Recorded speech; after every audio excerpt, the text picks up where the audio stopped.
I'm okay. I just smoked another to the face, yeah. She wanna stay. Singing to your bitch like I was Drake, yeah. Don't just try to tell me you love me. Can't keep it real if you really don't trust me. Come with a real, you hip in the front, so you get my meals. I'm gunning for the money in the bank. Come on with a dank, skrilling in the tank, rolling with the gang. You sitting out on the sideline tripping, I go to the hole with the rock like Pippin. Yeah. I'm okay. That's bars, Chris. You have wise eyes. Athena's eyes. What up, though? Welcome back to Whatever Waits Live on Sports.com. My Spin More Rax, Young Chris, Gordon Jones. We got Dom in the building. We'll be joined by Detroit Kool-Aid. Shout out. Fresh off the Detroit Summer League. Pistons and Pistons Summer League. Kool-Aid looking tan these days. Kool-Aid was out there getting buckets, man. Sun, I feel like we got to get Kool-Aid on the court in the Summer League. Have him dusted off. Hey, Kool-Aid was once a hooper. Oh, he's still once a hooper, always a hooper. That's what they say. You ever see those videos? Chris, never a hooper, Yeah, none's a hooper. None's a hooper, never a hooper. This guy can't stop talking about it. It's ridiculous. None's a hooper. None's a hooper. He did allegedly beat Ty Conklin one time. Allegedly. According to him.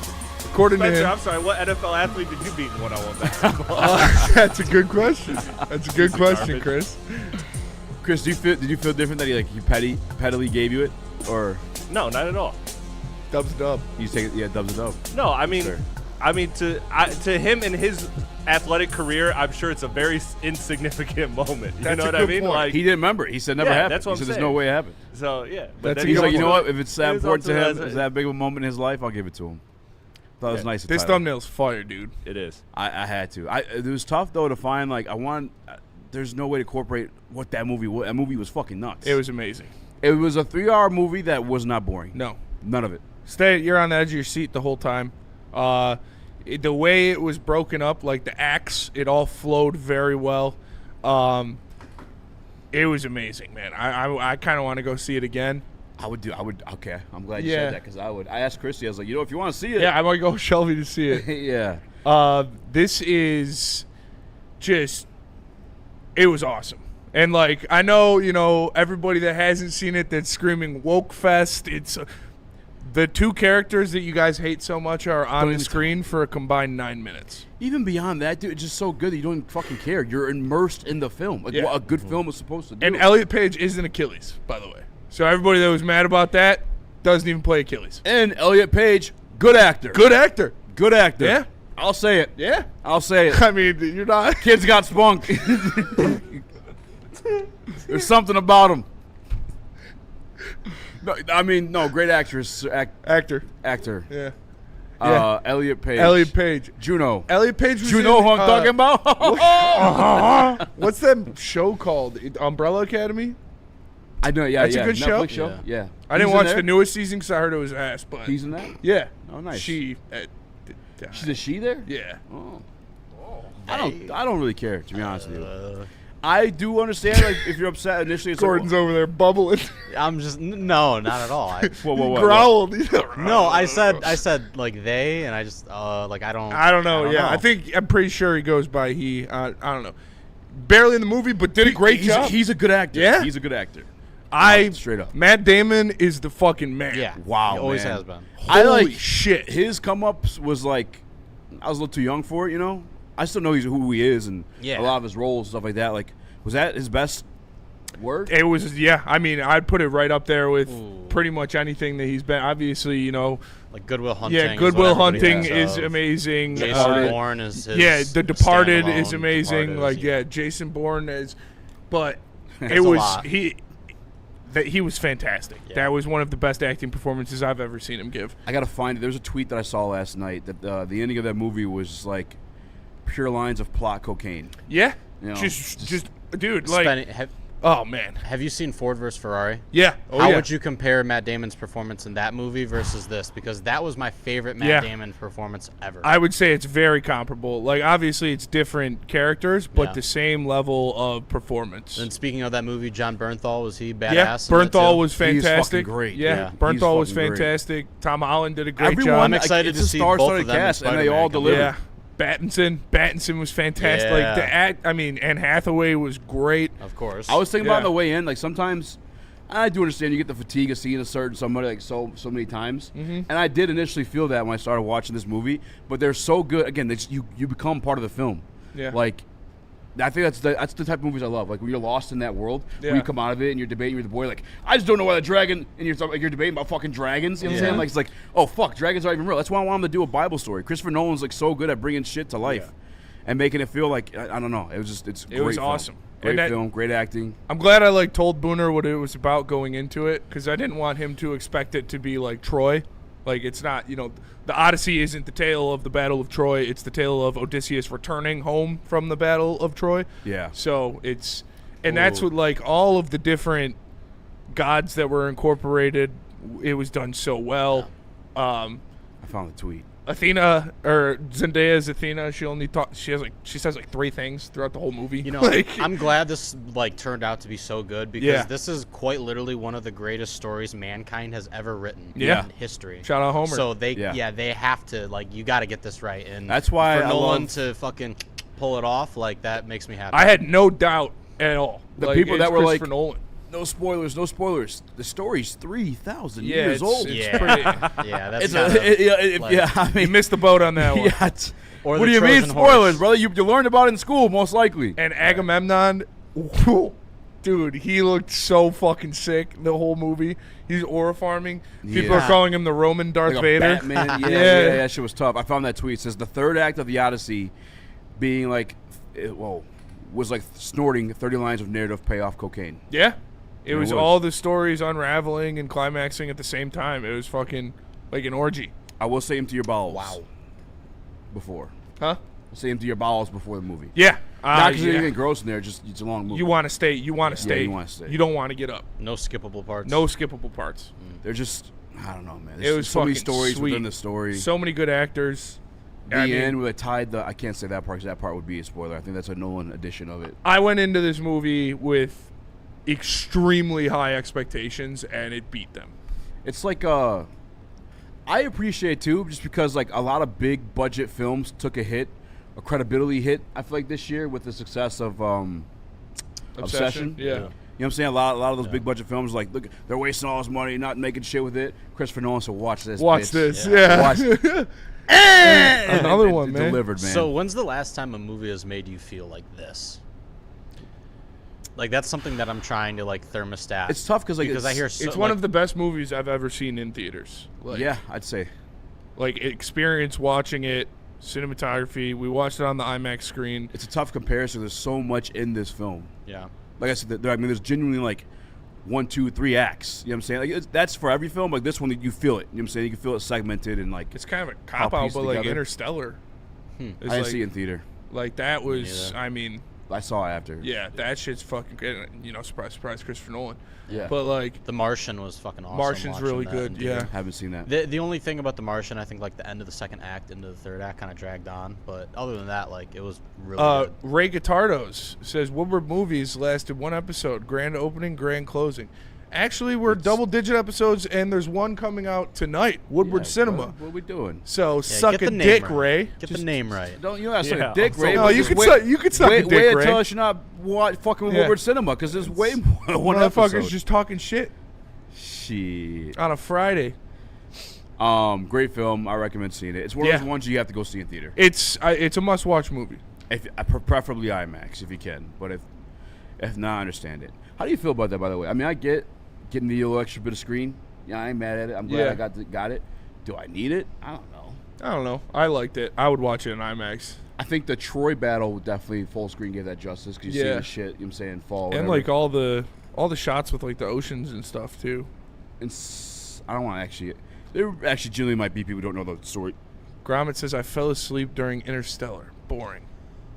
Well, did he see it in theater? I mean, That's why you gotta go see shit in theater. I hope not either way. I was a little young when that came out, so I'm not gonna lie, I did. But then I rewatched it like a year ago, and it's fucking awesome. So There's one thing I'll say about this movie, and I think it's just IMAX movies in general. Sometimes that shit's loud as fuck. yeah, Although the one scene I know was meant to be that way, you know which one? The one that creeped us out. Yeah. It was kind of creepy. Couple scenes. I want to, but if it's IMAX movie in general, you think the loudness? and I've shit? had a couple of experiences where like the movie's just loud for no. Yeah, I didn't know if I was reason. like autistic, but I want to be like. Hey, Multicolor. Yeah, multi-core for sure. I got one of Fucking Sean. I got Booner one of over Sean buttering his doing that. popcorn last night. It was Dude, so yeah, funny, too. Booner looked at me like right Did he before get the movie sick? started. No, he just Oh, looked at his me. hands were just fucking. Dude, I put way too much butter on my popcorn, and his fingers were like dripping with butter, dude. Jesus. I'm a dry guy. I just love him. Yeah, in other ways too. Yeah, confirmed. dry jerker too. Oh, too far. All right. I just love when Booner does It's stereotypical like- Booner I shit know. Yeah, like that. I was like, all right. yeah, it's classic Booner. I love you, Boone. You're a fucking man.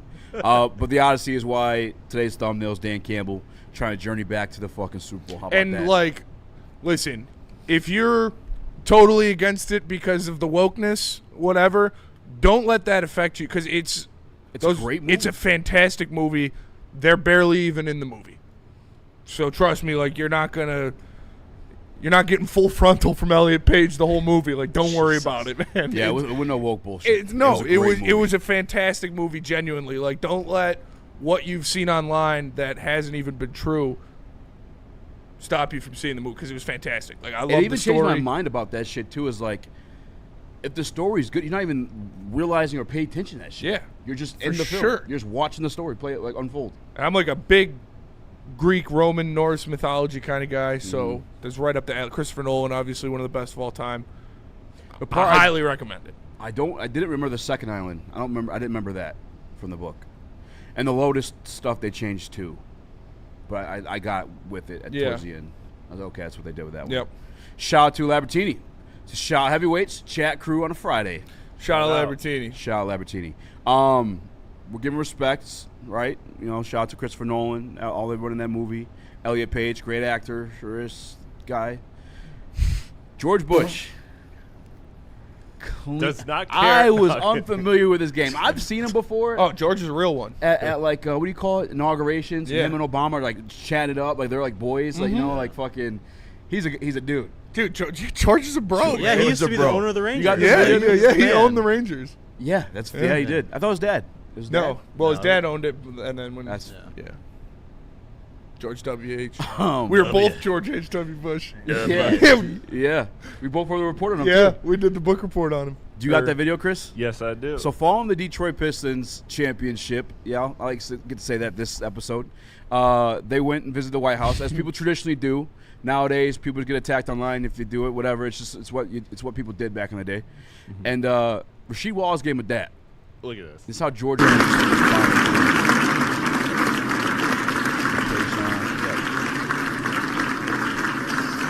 Oh, what up, blood?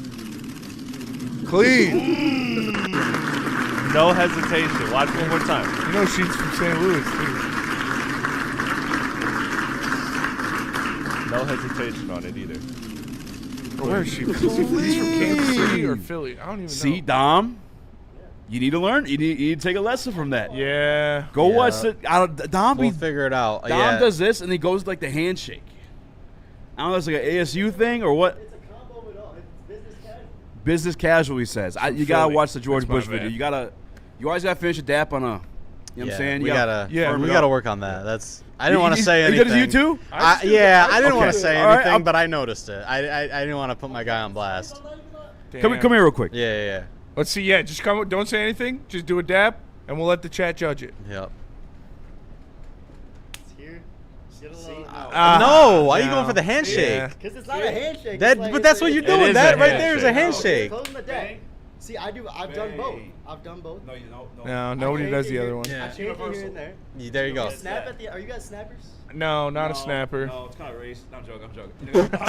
I think there's. It's better. Anson does a 7 mile. I was Anson like, does what are you do- doing right Anson now? What are you throws doing up right 7 now? mile. That shit makes Every me black laugh. person for 7 mile, Anson. We gotta quit. He throws up retire 7 that. mile to everybody, bro. Okay, that that makes shit me feel is better. so funny to me. 7 mile Yeah, Anson. because KG used to I call- love Anson. He grew up on 32 Yeah. mile. KG used to call him 7 mile Anson. 7 mile Anson. Ray Guitardo says, Spenny, would you consider yourself a white history movie buff? What's white? What's a white history? What's a movie? white? I don't know. I mean, A white history movie buff is the Indians were always good guys gangs of New York. I'll say just because I enjoyed the Indians were at Patriot fault. doesn't mean you gotta. Hey, you gotta. Patriot's a good movie. That's a damn good movie. We love you, Dom. Shout We're out. preparing you. We're preparing you proper dabs. I think there's 2 acceptable daps. It's the boom to boom and then just the straight boom. Yeah. Yes. Like yeah. that's the one I hit with my boys all the time. Just the Just a good old-fashioned smoothie. So you could do the cup to get I did a little extra. I did a little extra, I think, on you. You could do the cup to get... No, you didn't. Okay, good. Yeah. You can do the cup to get... He's just worried about fucking up a handshake with But me. Spinny's boys got a sneaker handshake. They do the... Yeah. Well, there's two different ones. Yeah, Darius made one up. There's the biker shake too. He which threw it at starts me as one a time. We were handshake, fucked up. I was like, and oh. then Yeah. It's just him being Darius.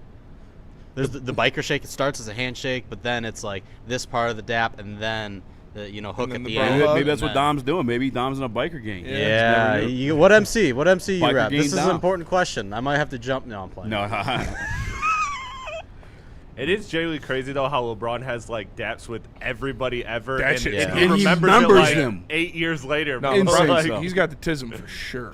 yeah. Well, to be fair, though, he didn't have to, like, Shout do out school. SZA. Shout out tism. So, like, all that room that we did for schooling, That's it, all the yeah. learning, his was daps and basketball. And reading like the Straight first up. like Yeah, 20 reading the first pages 20 of a pages book. of books. Yeah.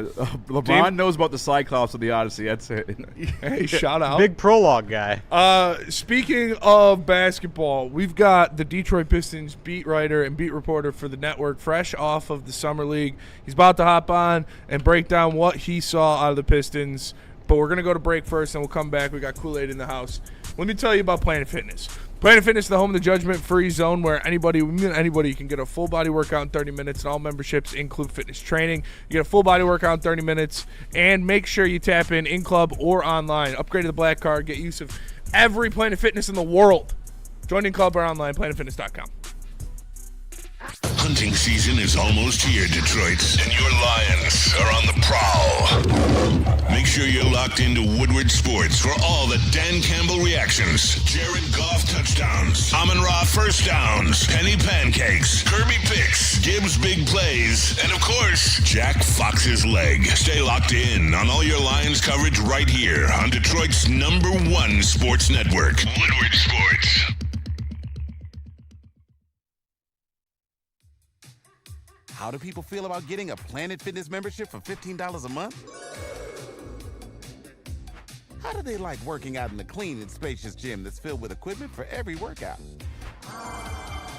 And how about free fitness training in the judgment-free zone that leaves them feeling energized all day long?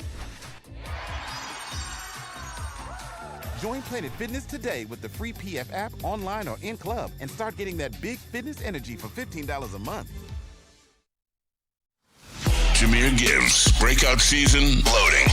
Inside the 5, Gibbs to the end zone, touchdown! Woodward Sports, the most dominant Detroit sports coverage around. All day IPA from Founders Brewing Company. Make sure you check it out at an Art and Jake's near you on Monday, Wednesday, and Sunday. You can get $5 shorts. So go check out All Day IPA at a Founders Brewing from Founders Brewing Company at an Art and Jake's near you. What up, though, and welcome to Whatever Waits Live with Sports.com. I'm Easy, joined by Spinball Rex, Young Chris, and, of course, the one, the only beat reporter for Woodward Sports, the Detroit Pistons, Brandon Dent, a.k.a. Detroit Kool-Aid, joined the show. What up, though, man? What up, though? Hey, it's always good to be in the building with the heavyweights, and went all the way to Vegas, right, to politic, talk to people, cover these Pistons. And what do you think found me out there? People looking for the heavyweight. Shout out. We do got that clip, too. Shout out. Yeah, we Yes. played it Yeah, we yesterday. played it yesterday. We played it yesterday. Fire. So was his name J-Mo, or was No, he saying shout out He was J-Mo? saying shout out J-Mo. We Okay. got another one, too. Yeah. We got another one? Bro, you got to watch this one all the way through. It's probably the one y'all played, but it's a little ending Okay. that I clipped off. Christopher Nolan version. And he's some may say. Director's cut. Listen, Director's he cut. is giving his love to Spinny and the heavyweight. Oh, Let's damn. go. Hell yeah. Here we go. I'm a Piston fan all the way. Let's go. Woodward, baby. We got Detroit in the building. The Pistons doing great. What's good, baby? We out here, man. The whole crew at Woodward Sports, man. I appreciate y'all, man. Spinny, what's up? Kool-Aid, what up, though? Hey, we know about y'all out here in Vegas, baby. That's what we do, man. Woodward Sports, baby. Woodward Sports all day, baby. Spin Mo. Spin Mo Rex, where you at, man? Spin Mo, man. I mean, hey, everybody looking for Spin Mo Rex, man, and I don't see y'all here. You know man. what? Come out here, man. You know, we're going to bring the heavies out here next time. Yes, sir. We're going to Yes, get sir. them, boy. Let's rock. Hell yeah, Let's dude. go. That's my guy. Let's go. That's what's Shout up. out, That's it. man. That's That's what's up. awesome. That's real love right there, man. We were That's in fucking Indiana dope. 3 straight times. Yeah. We were looking. I don't know what were we looking for. We were asking employees for something. We're looking for food. Yes, food. Yeah, dude, no shit, huh? Yeah, funny enough. It's not lying. We were looking for food. We were. Every time, sorry, fat ass, but I like your show. Yeah, pretty much. Hey, is any of this open? No, sorry, fatty. Oh, great show, though. Yeah. That was pretty cool. Yeah, It was also cool, too. It was with Woodward 2.0 owner Joey Namath at the time. Yeah. It's like new company turnover. You're with the big boss. Everyone's like, oh, I like your show. Like, Yeah, Joey was like, see that, Joey? shit, Yeah. They're like, Indiana, we got clout in Indiana and Vegas. Shout out, dude. That's dope. Shout out to him. Appreciate that. That's real love. Yeah. That is dope.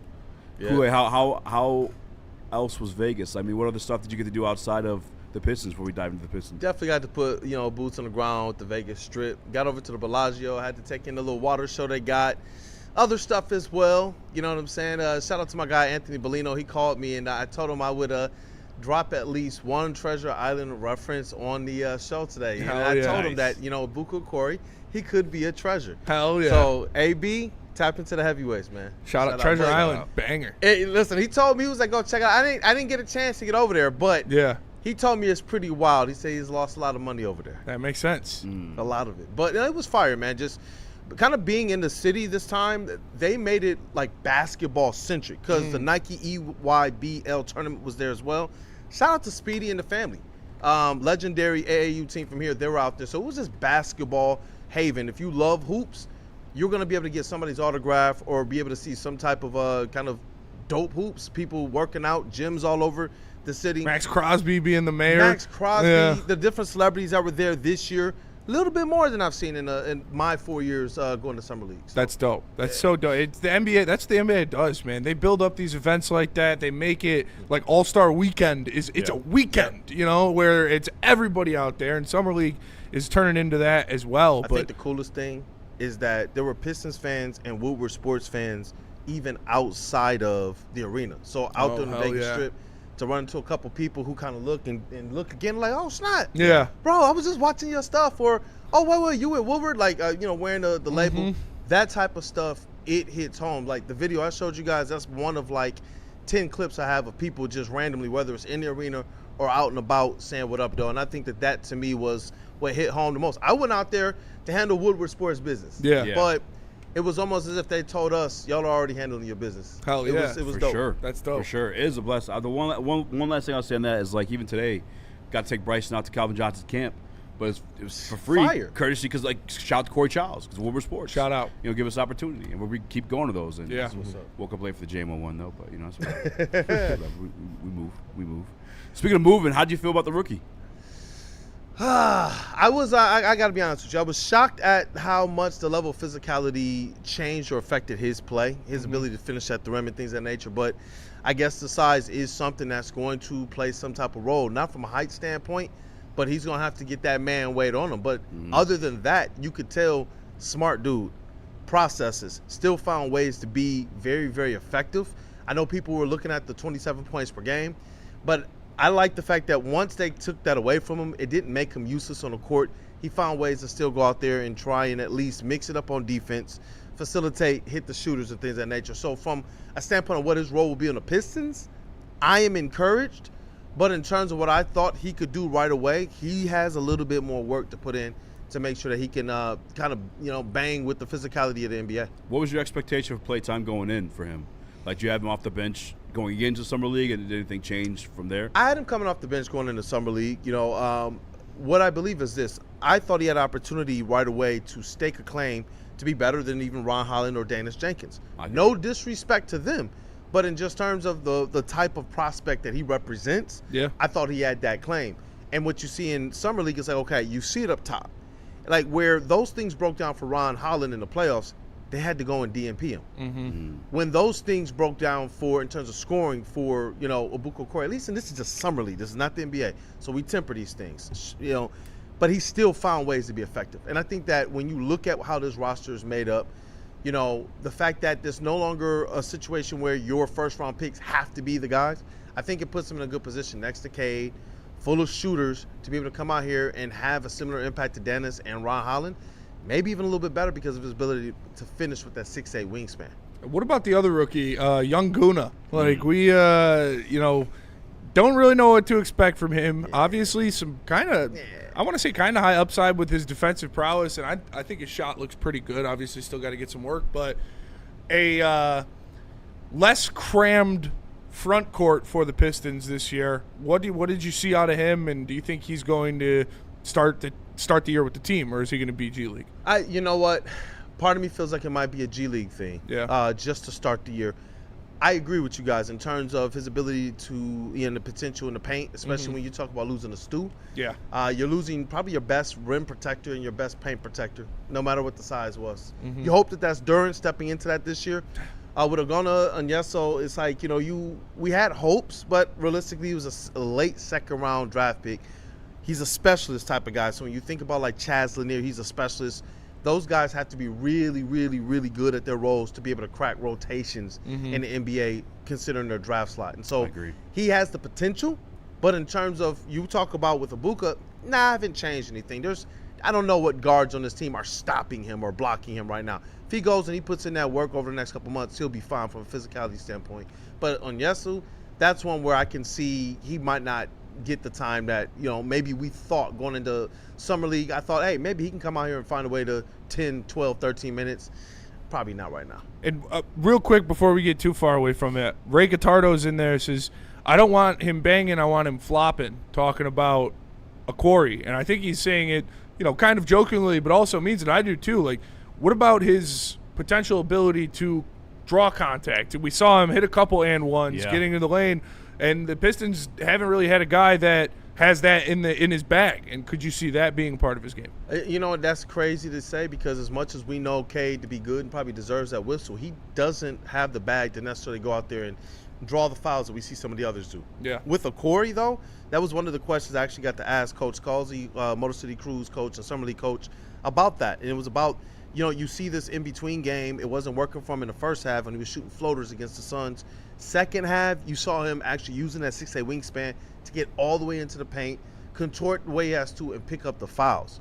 That, to me, is a skill set that will translate right away. Yeah. I did get to ask him about that. What skill sets you think will translate? He thought his speed will be able to help him be able to get into free space and take better advantage of his ability to set players up. But I'm sitting here looking like, dog, you think about the space that people like Dennis Jenkins and Ron Holland got. That ball swings 1, 2, 3.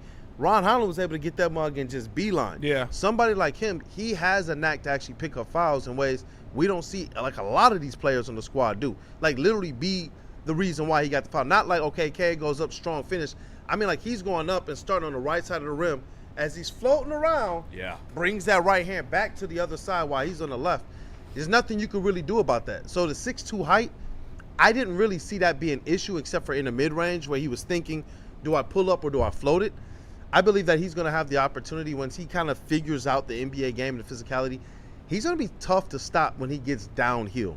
Way different player cerebrally when you talk about him versus like a Ron Holland. Yeah, skillful too. Yeah.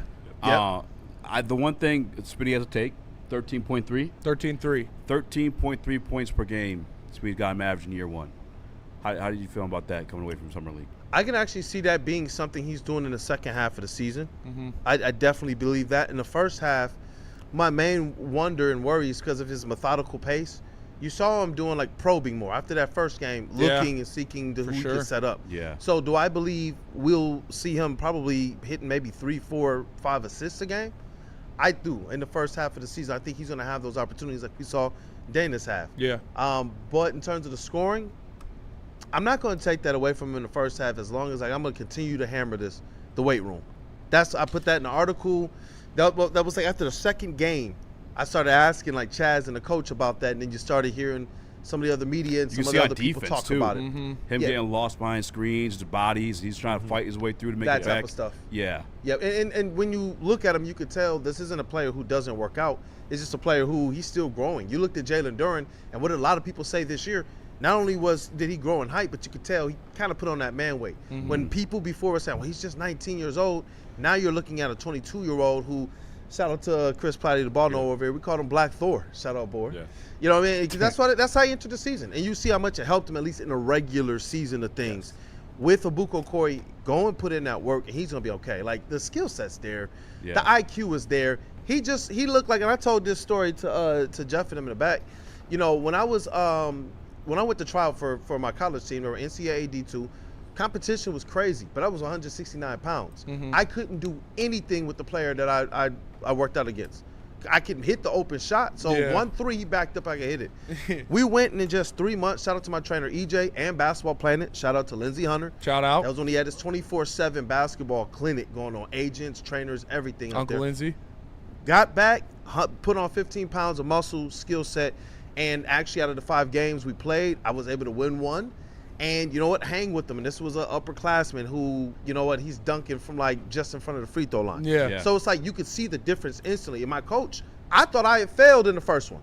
But he was like, nah, I see the IQ. I see this. He's trying to make the right play. He getting tossed around. Got to put the weight on. My dad's face, though, was like my dad was like, what happened? You was the man back in Michigan. It was just, but we put on that work, and it changed everything for me, at least. Hell yeah. So that's what Jordan had to do. Yeah. The bad boys. Hey, sure. Hit the weight room. That's what he's gonna have to do. Abuko Corey. That's it. Like I know some people, they wanted to see him come out there and just tear it up. And I see, Mint made in the chat, he says, look, Farlon and Carr looked better.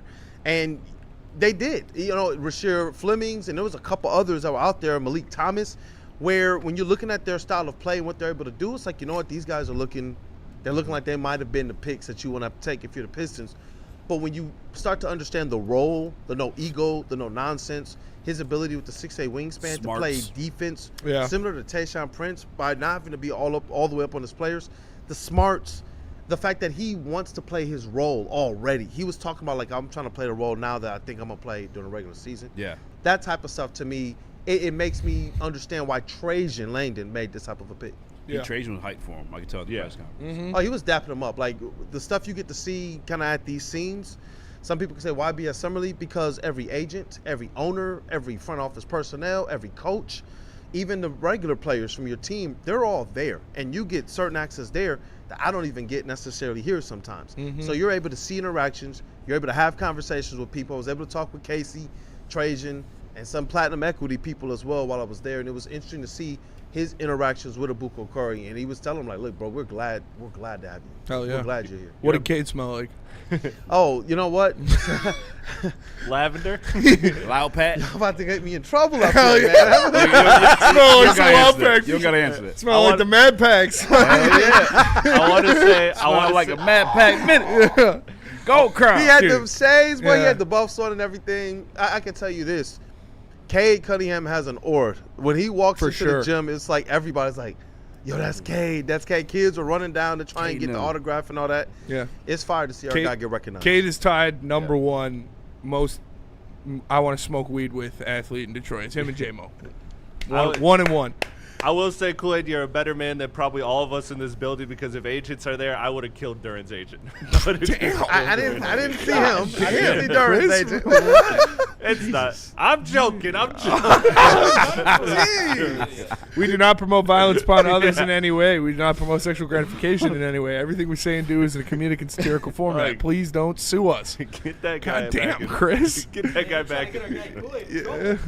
But you know what? That's why I said he's a better man. But I will talk about that, though. Jalen Duren signed the contract. Like, you guys, the noise that I've heard from the network this whole week, I was in Vegas, like, punching the air. Man, I was so excited that everybody was saying that, because early on I thought if this has a chance to get there, it's going to be the agent.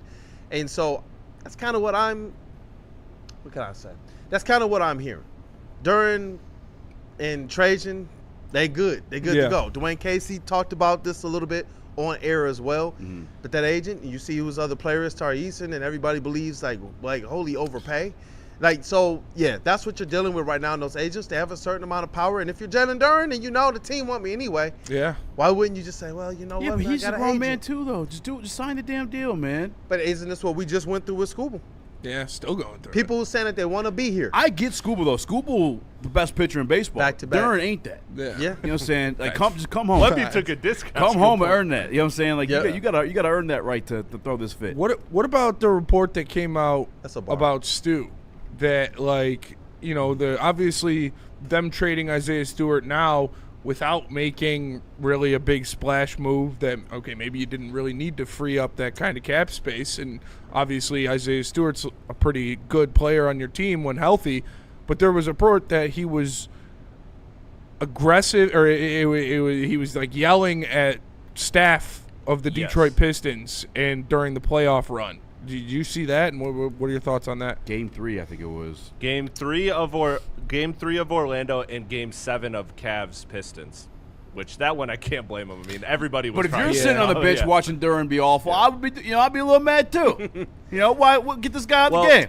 Well, Hunter, before I toss the Kool-Aid, what I read there in the report by Hunter Patterson of The Athletic was that it was because Isaiah Stewart's frustration was because he agreed to a lesser role during the regular season so that he could be healthy for the playoffs. And we know he wasn't healthy, but he didn't look healthy. But because of that, he was just frustrated that he did everything right, and the card still didn't break for him, and he was getting less minutes than ever. That's fair. He wasn't healthy. Yeah. He might have been healthy at the beginning of the Orlando series. Yeah, something happened. Yeah, he definitely heard that. He had a crazy run of blocks. Where we all believed he's going to get into he's going to make an all-defensive team. Yeah. Then he had one play, I forget who it was against, and it looked like his knee almost hyperextended, but it didn't. I remember. And that was the point where I realized he ain't going to be the same. And it wasn't just that. Like, a player doesn't just flip right then and there. You got to think about it. There's probably some writings on the wall moving up to that point, too. I had already been telling people for the last couple years there's decisions that have to be made on Isaiah Stewart. Even with the contract that they gave him, with the specific contract he had, it became one of the best deals in basketball. But, maybe a week or two before the trade actually happened, sat right over there kind of to the left of where you are, Spinny, with Jeff, and even had Anson come in. And one of the questions I asked Jeff right straight up was, do you expect him to be on the roster before the season? And some things I had been hearing, I knew if I could go lay down all the money in the world, he ain't going to be on this team. And so it's not just from two things that happen in the playoffs. Nobody makes that type of decision based off of a player who is that good. This is about culture completely. And when you are no longer synonymous with the truest identity of this team, which isn't just fighting, it's not just toughness and strength, it's also about supporting the team like goals, the team plan, the voice, Cade Cunningham, JB Bickerstaff. You think about it, how does it look now when you look behind the veil and you realize, wait, we also saw Sar Thompson doing these things. You can't have, and that's what I'm saying, this is not a two-game thing. This is something where it's like, before, when JB's asked about these things, but this, brothers fight. Families fight.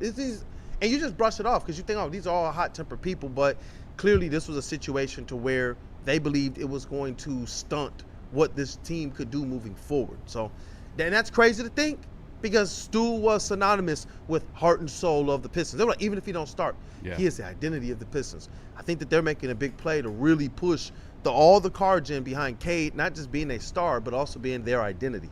Yeah. Sar, too. Good point. Yeah. As they should. Yeah, as they should.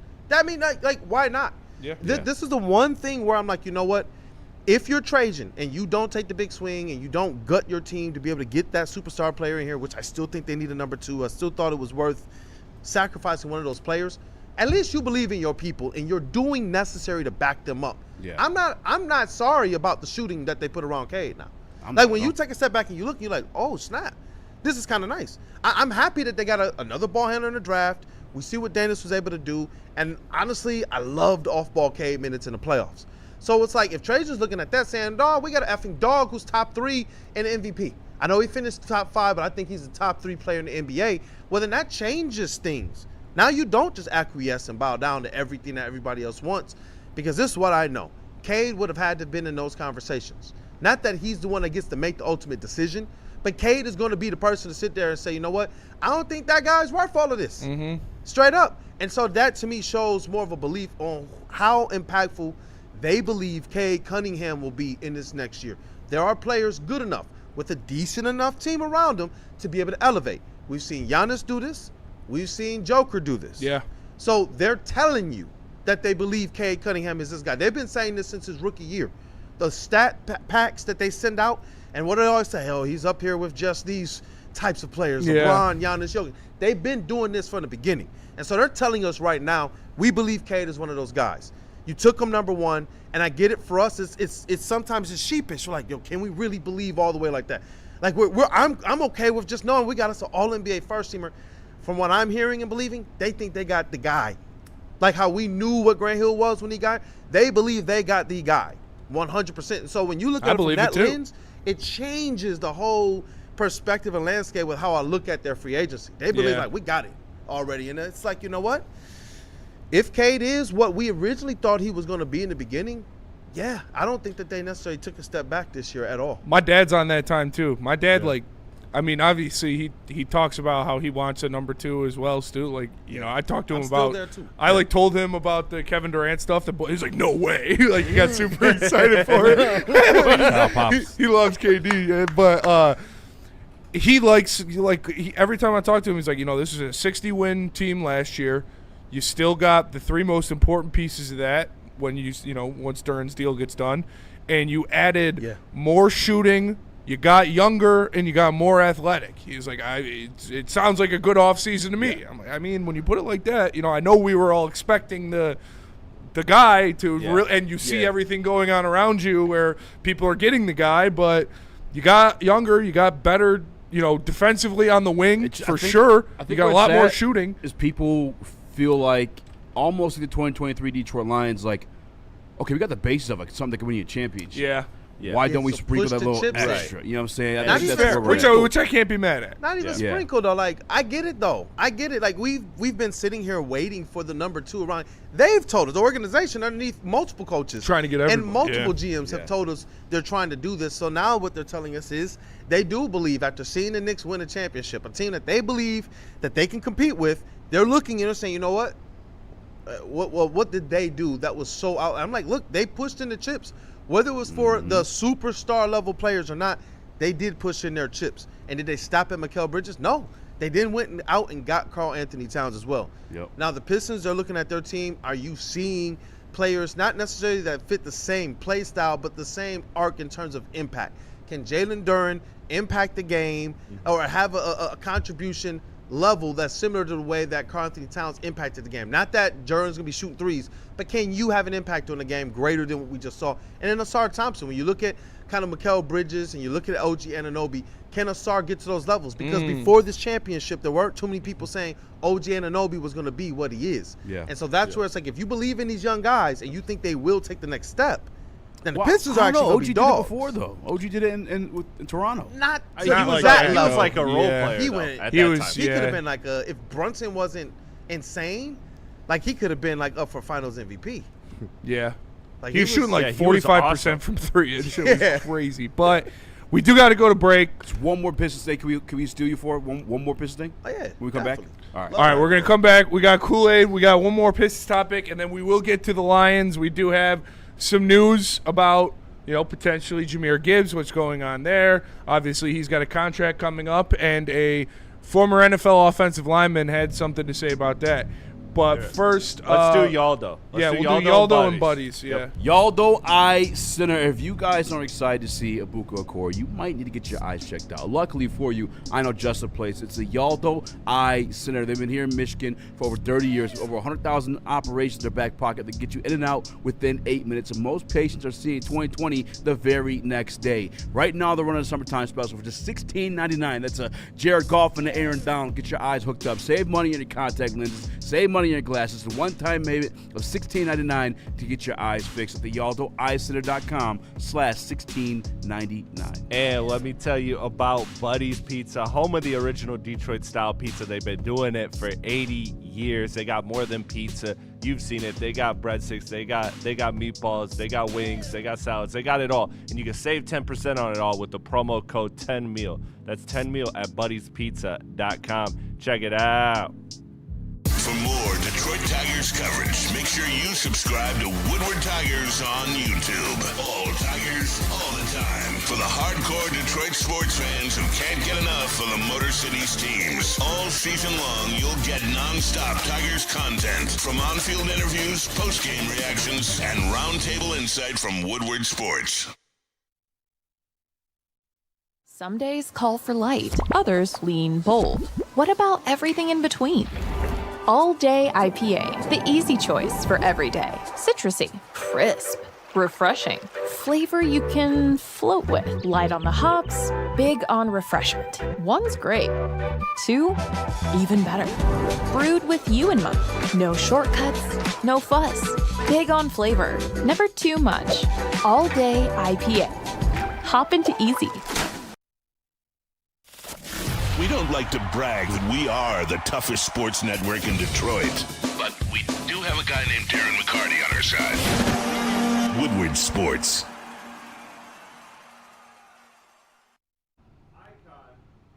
Icon Auto. We're excited to welcome to the Woodward Sports family. If you've been in an accident or vehicle needs repair, make sure you trust the team at Icon Auto Repair and Collision. With 3 convenient Metro Detroit locations, Madison Heights, Shelby Township, Pontiac, they've always got you covered. They offer free car loaners and even pay your deductible. Visit iconauto.com. That's the icon you can count on. It's iconauto.com.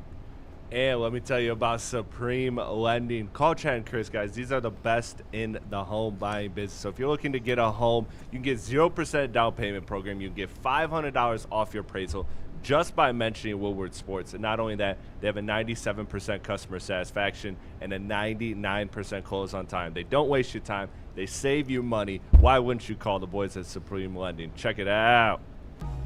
Check it out. What up, though? Welcome back to Whatever Waits Live, Woodsports.com. Easy with reaction. Chris, we got Detroit Pistons beat reporter Detroit Kool-Aid in the Shout building out. with us. And I wanted to pick his brain about this because you've shared a little bit of sentiment in there that you're welcoming to another guy on the team, maybe number 2. Could that number 2 be DeMar DeRozan? Oh, no. It's rumored by Mark Stein that the Detroit Pistons are interested. It said the Detroit Pistons are interested in having thoughts about maybe bringing in DeMar DeRozan. Interested in a pursuit of Chris DeMar was DeRozan. like, "Oh, look out!" I mean, look, all I'm saying is me and Trajan locked in this summer. like, yeah. Isaiah Joe, John Collins, DeMar DeRozan. Reported Trajan Langdon might be thinking about DeMar DeRozan. Yeah. This is how it reads. The Pistons are evaluating a pursuit of DeMar DeRozan in free agency. Yeah. I'll be straightforward with it. I didn't love pursuit. it. I didn't love it to begin with. You know how I am about Cade, spacing, shooting. Those are all things I'd like around him. The one way I could be sold on DeMar DeRozan, this is Chris's argument always too, is him off the bench, being that scoring push for you. And maybe Corey's not ready for that. Makes sense. He's only 19, only 1 year out of high school. Could DeMar DeRozan be that for you? Is he ready even to be a 6-man? I think. I do believe he's ready to be a 6-man. I also could see a world where he starts and maybe is one of the first subbed out and then brought right back in to play a 6-man type of a role if he was here. I don't expect him to be the number 2 player. You know, I Hell believe that no. We'd be so cooked if he was our number 2. Look, 3-4 years ago when it was like, hey, bring him in because he was one of your top ISO scorers in the league. Yeah. There was opportunity for him to come here and be like your number 1, except for the fact that was a space reserved for Cade Cunningham. But when you talk about his skill set, he still is a really good ISO scorer. Used to be 50% from 2-point range in those opportunities, which is insane. So if you can bottle him up during those times where it's just absolutely lulls during the offense, Cade's getting his rest, and the offense generally reverts to a free-for-all, instead of it just being Danis Jenkins running around trying to figure out layup, three-pointer, or step back or whatever. I would rather it be a DeMar DeRozan who knows, he's a one-on-one player. He gets the ball and you don't bring a double team. It's like, for him, it's the throwing a rock into the ocean. And so I can see a lot of potential in this, and they're always going to be linked to him just because of his relationship with Dwayne Casey. That door is always going to be open for the right type of deals. I forgot about that. Yeah, and I know in the past, their flirtations with them was because of that relationship being open. There was a time when DeMar might not have even looked at Detroit. One, it wasn't necessarily a good situation basketball-wise, and the city, people hadn't really gotten around to finding out how good it is. Now people know. Now you got the right people in place. You got the right organization. You're winning games. People see the city. Yeah, DeMar's not driving out to the Palace anymore. I love the Palace, but it's different when they're able to be right here in the city. And I've talked to visiting players. They say it makes a difference. Do you understand? I talked to players who were like, bro, we didn't even know that Detroit looked like this. They're like, we've been going out to the Palace thinking that was Detroit. Damn. So I'm like, dang, no, bro, you're like an hour north, 40 minutes north. So I don't know. I like DeMar DeRozan if he has a specific role and comes here and knows that this is Cade Cunningham's team.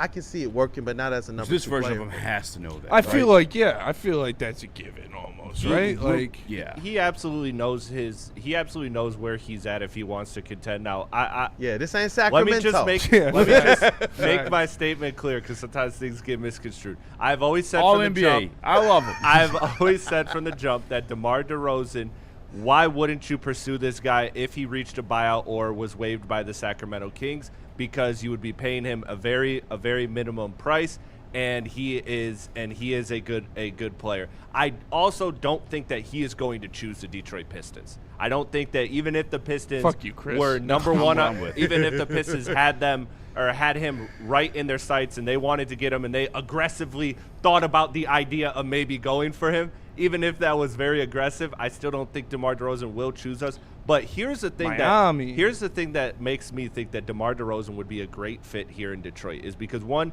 yes, you need the other ball handling and playmaking. He is not just an ISO scorer. He has been averaging over 4 assists every year of his career. He is a playmaker too. And on top of that, he is a foul-generating machine. That's true. And the Pistons were number 3 in the NBA last year in free throw attempts, and they weren't far from number 1. So this is a team that most or least? Most. What? Yeah, the Pistons were drawing fouls every single. They just weren't making them, but they were drawing fouls. Sarr gets hacked a lot. That is true. So I want to walk people through the scenario. The first quarter, Pistons physically impose their will on the team in the first 7 to 8 minutes. That Pistons team is now in the bonus. Now Cade goes to bench for a rest. Who is coming in? DeMar DeRozan, a guy who draws 5 fouls a game. 5 free throw attempts a game. Like, that is somebody that is an absolute weapon for the Pistons. I do know this because I was able to talk to shout out Vince Ellis as well. Shout out. I will share this. He's with Platinum Equity now. He was with the Free Press, and when we did our first in studio draft show, he was the first guest that actually, after Rashad Phillips, that came on the show and confirmed. Shout out to him. It's great to see his rise in this thing too. Now he's Platinum Equity, head of like communications or something, and he talked about the relationship between Dwayne Casey and DeMar DeRozan. He was like, look, DeMar DeRozan does what DeMar DeRozan wants to do, but when Casey told him, hey, look, I only want 10 ISO plays all game from the team, and DeMar, you got 7 or 8 of them, and that's it. He was like, DeMar would respect that, and he wouldn't venture outside of it. Now you've seen DeMar with the Bulls, you've seen DeMar with Sacramento. He's been on other teams where he will overrun that. Like, I don't give a. But with DeMar DeRozan, but with Dwayne Casey, there was a certain aspect of respect between the two, and he would actually play into that game plan for Dwayne. And again, he is not your number 2. You're signing this guy for the vet minimum. He is just you could argue he might be your second best offensive player, but he is not your fucking number 2. You're signing him for the vet minimum. So this is an absolute plus. This, to me, doesn't change the Pistons' ceiling all that drastically, but it's a move that you make 10 times out of 10 because now you have good minutes at the 4 for 48 minutes between John Collins and him, or if you want to say Asar is your 4 and he's your 3, whatever. But now you have just another absolute weapon off the bench. Like why wouldn't you? You're gonna let Gary Harris stop you from getting DeMar DeRozan? Like, no offense. No, you use him as spurts as a number 1. You look at Atlanta Hawks. I was saying at the trade deadline, CJ McCollum would have been a guy I would have loved to have here. Absolutely. You look at our fourth quarter woes. You look at the Atlanta Hawks, the games they won, who was going off for them. They didn't need him to be the CJ McCollum of old from back in the day for the whole game. They just needed those spurts. And so for DeMar DeRozan, even if he's a 6-man, 7 or 8, there's going to be spurts in the game where he is the surefire number 1 scorer on that team. Yeah. There's going to be games when Cade is just literally double team, triple team. You know he's not going to get a look. And when you look at the rest of this roster, is there anybody else in this roster you would say is a surefire better scorer than DeMar DeRozan? No, absolutely not. That's why I understand. Like, instead of banking on and hoping that a 19-year-old with 1 year outside of high school can get it done for you, you bring a guy like DeMar DeRozan off the bench who you know can do it. Yeah. Hey, you know what? For the vet minimum. Again, I'm a stubborn motherfucker. I always hate DeMar DeRozan's game. You guys wanted Andre Drummond for the vet minimum. I get it. What about DeMar DeRozan? I got it. Come on. Come on, man. What are we we doing here? We were in Cade Cunningham and Kevin Durant conversations like 2 weeks ago. Yeah. And Chris just said you're not going to let Gary Harris from stop you getting DeMar DeRozan. Well, that's awful. What I'm saying is I know what you're saying. I'm just saying how far we've fallen.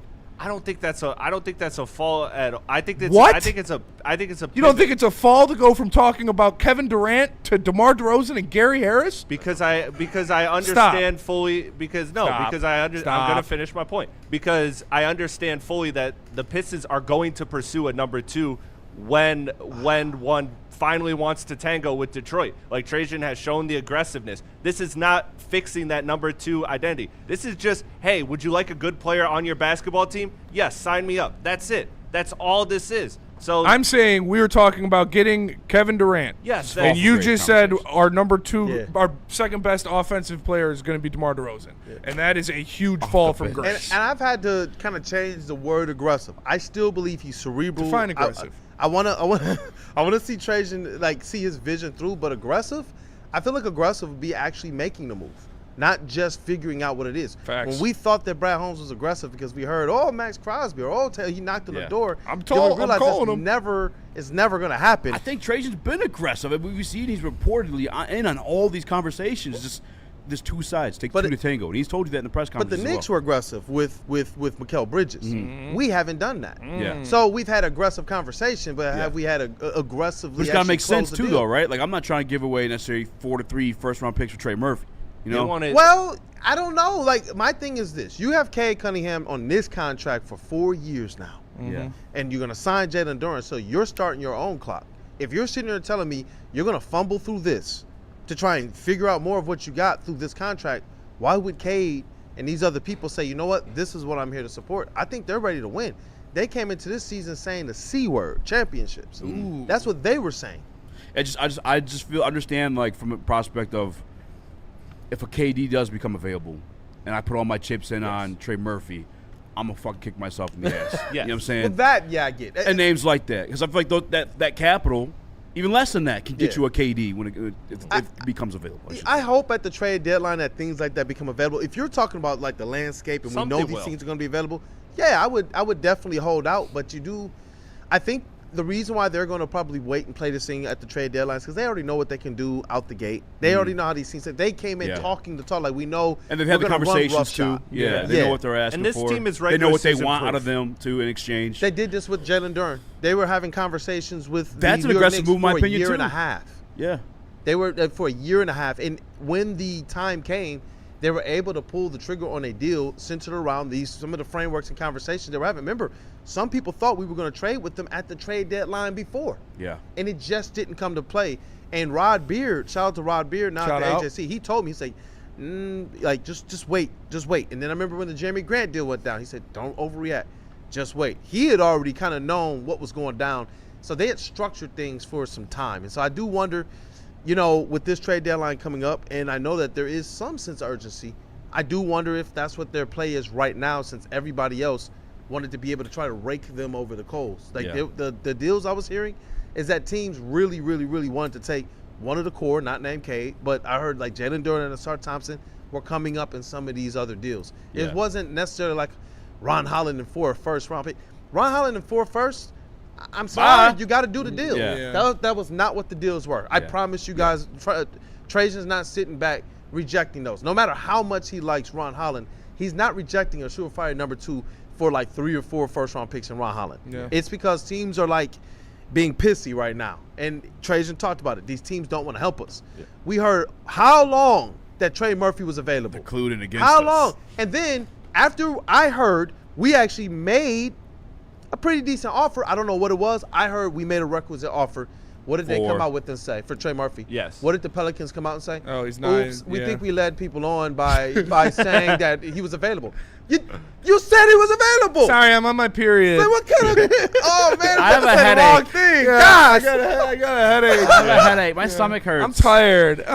Real quick, Shot of the super chat says, I don't care. I don't see how Trey Murphy is somehow magically a bona fide number 2 for a championship contending team with no accolades whatsoever. I don't think Trey Murphy's that guy either. But I think the argument in that, though, is you have Cade Cunningham who upgrades and elevates everyone, right? Yeah. So I think Trey Murphy is what he's become around Cade Cunningham. I just would like more shot creation that I trust. I'm with you with that, too. That's it. Like I think Trey Murphy is a perfect piece to be a Detroit Piston. I don't think he's a a number 2. I think if you got Trey Murphy for Ron Howard in the picks, say that was actually available and that was able to happen, I think that you could say the Pistons have an outside chance of winning just because Cade Cunningham is that good, like you guys are saying.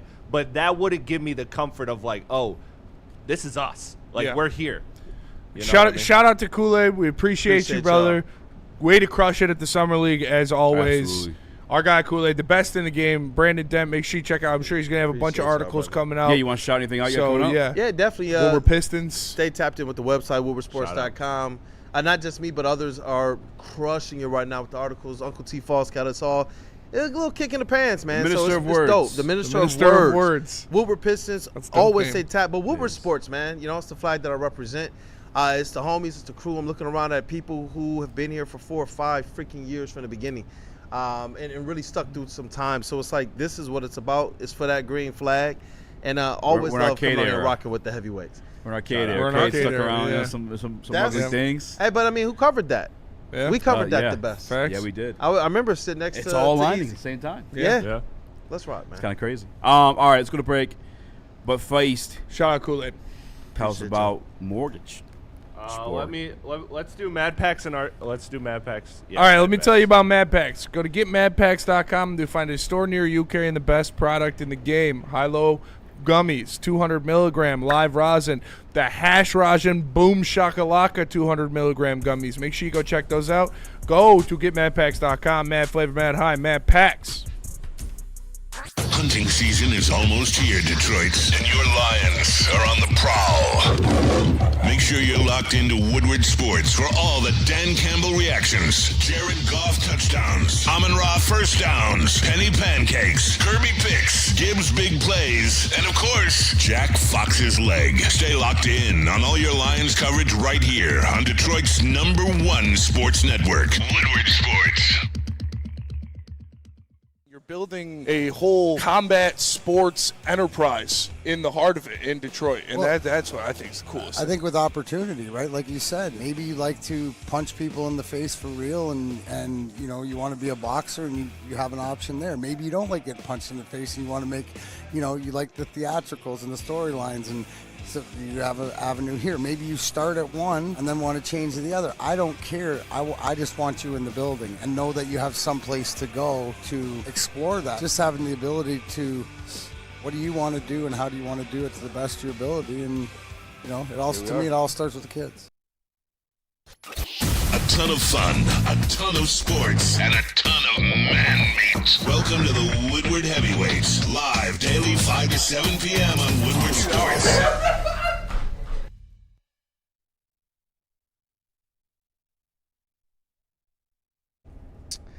Let me tell you guys about Water Hazard. Founders has cooked up a absolute banger. Guys, Water Hazard is the very first canned cocktail from Founders, and it's fantastic. It's a vodka-based 5% ABV that's citrusy, refreshing, and gluten-free. It's best served over ice with a slice of lemon, preferably. And you can get $5 cans at any Art and Jake's location in Michigan on Mondays, Thursdays, and Sundays. Guys, please drink responsibly. What up, though? Welcome back to Woodward Heavyweights Live with Sports.com. Easy to watch more action. Chris Gordon Jones in the building. Happening? If your name is Don Pacella, though, there are end screens in the YouTube vids folder and AWS clips. Shout out. You know, just if your name's Don Pacella, you have to be listening right now. Smash the like button, be a friend, tell a friend, and share the stream. Share it. Great Detroit Pistons talk. Yeah, shout out Kool-Aid. Shout out Kool-Aid. Make sure you go rock with them. There's new articles. But we are here to talk about football. You saw the thumbnail. You saw the title. Jahmyr Gibbs, rumored. What? You made a face. What's going on? K-Boo said, maybe if you're like Spencer and like donkey punches, it doesn't matter. Oh, damn. What? Donkey punch, huh? What? Has anybody ever experienced? Is that just like a Charlie? What's a donkey punch? What? You don't know? No. We can't say. I don't think we can say that. I don't think we can say what Google it is. it. We'll tell you when you're older. Yeah. All right. Yeah, Google it, and I just want to see your face throughout the interaction. Put the camera on Gordon. Dante 150. We'll talk, but give the camera on him. Donkey punch is crazy. Dante 151 with the super chat. He says, was Trajan trying to get Asar Thompson's brother to Detroit instead of KD? because of the report that he was trying to get younger players on the team. What the fuck? No, I do not think he was trying to get Amon Thompson. That would not make any sense. No. I think he was. Shoot. I don't think I think he was trying to get Kevin Durant. I don't think you look at last playoffs and you go, you know what? We need less shooting. We need less shooting on this team. I saw our boy Tanaj bitching too about the Kool-Aid's point that teams don't want to help. I don't think it's teams don't want to help us. I think it's they want too much. I think it's that they're trying to play the card of we're desperate, we've never been here, and they're just asking high. And I think that eventually the prices will come down. Every trade deadline, somebody big has been moved. We've seen it the last couple of deadlines. It's what the NBA wants. They want player movement. So good players will be available at the deadline for the Pistons to upgrade their team. We don't know who yet, but somebody will be available. So I think Trajan is smart to wait this out because Hunter Patterson said in the article that it was the asking prices felt too high. That's for why the I'm Pistons. Exactly. I don't think anyone wants to help us. I don't think it's anything to do with that. I think it's the asking prices too much, and I'm cool with that. I'm not trying to pay 4 to 3 first-round picks for Trey Murphy. I'm just not, especially when he's a question mark at the end of the day. And again, I think it just comes down to they probably look at the Pistons as like, hey, you really want to make that move, don't you? Like, and they're just trying to they're trying to play on the Pistons' desperation, and Trajan's showing patience. So I think I'm fine with it. And by the way, Pistons too, desperation and Trajan is showing patience. You're kind of spitting for a little bit there. Okay, Chris. Okay, with the Pistons Chris. desperation and Trajan is showing patience about these Asians and persuasions of patience. What's wrong with their faces? No. Yeah. Wait, God damn it. They got food up on the plates and Always in bright places. Spaceships going crazy. Dinosaurs from Croatia. All right, I'm moving on. Jahmyr Gibbs. Rumored to be holding out, possible holdout at Detroit Lions training camp. This came from 97.1's morning show. John Jansen. Michigan said, Wolverine. The inside. Former offensive lineman for the Lions. All due respect to Jansen. I respect anyone that played professionally. Respect anyone that played at the collegiate level. Yeah. Did things I can never do. I've been inspired to do those things. Couldn't do it. I don't believe this. No disrespect. With all due respect, I don't believe this for multiple fronts. If there was any type of contract disagreement, if anything, Brad Holmes pays people early. We've seen it with Amon-Ra St. Brown. We've seen it with Penei Sewell, Kirby Joseph. I mean, the list goes on and on and on. Brad Holmes would cash that check early. Yeah. The other part of it, too, is then why was Jahmyr Gibbs at the volunteer workouts, training and working out? If there was going to be a holdout at camp. And the other thing, too, is they gave him they put the option for next year. Next year would be the year you would hold out for a contract, in my opinion. And with all due respect, I just don't. I think this Fugazi, July 17th, we need something to talk about. Yeah. That's what I'm going with as well. You look at, they literally cleared the runway for Jahmyr Gibbs. Like, they traded David Montgomery. They are giving him the bell cow duties. They're going to give him probably the biggest contract ever given to a running back in NFL history. Like, he is going to be for, a week, and then Bijan will get it after him. But, no, he's going to be the highest paid back in the league, and he's going to be a Lion for a long time. So it makes – I get where Jansen's at with it. Yes, this is the time where things like that happen. It's a tough media cycle for us too, brother. We get it, but you gave us one of our topics, so shout out to you. Shout out. He did bless everybody. But, yeah, I would be surprised if they let it get to that point because I think both sides are in lockstep that Jahmyr Gibbs is going to be the highest paid back in the league. Jahmyr Gibbs this year is going to make $5.6 million, according to Over the Cap. And in 2027, 14.2 with the option the Detroit Lions exercise with him as a fifth-year option first-round pick. So it's there's time before anything's done on either side. I don't think this would be the year you'd see a holdout from Jahmyr Gibbs. Now, he said it as an inside source. It could be true. Egg on my face if so. I just don't believe Jahmyr Gibbs is that kind of guy. His best friend on the team is Amon-Ra St. Brown. St. Brown didn't hold out. Yeah. Because, again, he got paid early. And like you said, too, they cleared the runway for him. You are our guy. He's the guy. We're not going to not pay you. Yeah. We're going to trade David Montgomery just to not pay Jahmyr Gibbs. It's just that's just where I'm at with it. Jahmyr Gibbs is going to be a Detroit Lion for a very long time. Do you think, though, that with Brad Holmes, you talked about paying players early. No. Do you think that trend changes now that this team has all the money tied up and we've seen them kind of trying to cut corners this season especially? I don't think it does just because they don't bring anybody else in off the market. Yeah. So what are you doing? Get it done. Yeah, I'm organize just the saying, money in such a way where you were able to bring in these like little flyer free agents to fill the positions of need. And they're doing these contracts like they're stacking them. They're structuring stacking them correctly, with purpose, and yeah. they're going to do the same thing with Jahmyr Gibbs. And honestly, it makes sense to pay him more now. Why would you wait for Bijan to get paid? You pay Gibbs first, and then Atlanta has to pay Bijan more. If Bijan gets paid first, you have to pay Gibbs more. So just do it right now. The only one they ever jumped ahead of, and I felt like Aleem. Well, yeah, but that one's like injuries. I feel like more than anything else. But like Hutchins was very, very, very, very, very, very high, and I think only Myles Garrett has matched it so far. I could be wrong. Maybe Micah Parsons too. But when Amon-Ra got paid, that shit got buried down in the highest paid wide receiver quick. Yeah, you know what I'm saying? You got a discount. Same for Penei Sewell. It's like get ahead of it, get the discount. Like Spinney said, like you don't want to wait until Bijan resets the market, then you got to do it again. I'm not trying to do any of that For stuff. sure. I don't think, for the record, I'm not saying that this applies to the Gibbs situation specifically. I just think going forward, we've seen Brad Holmes now that he's deep enough in his regime where now he is extending, multiple draft classes in terms of their contracts. I do think that, not applying to Gibbs here because he's your superstar, obviously, but going forward, I do think there is going to be a little bit more wait and see when it comes to Brad Holmes about paying people, and I think the Aleem and Kirby stuff probably was a lesson for him in that regard too. I think but this guy's who else do they got to pay? I don't think. Yeah, no. I don't think they're going to wait to pay any of the guys that they're actually worried about paying. Like when you look at Brian Branch, Jahmyr Gibbs, and Sam Laporta, I think those guys are going to get their bags. See, I could be wrong. I feel like Sam Laporta's might be one of those wait and sees, or maybe he's like the last one before it's now wait and see.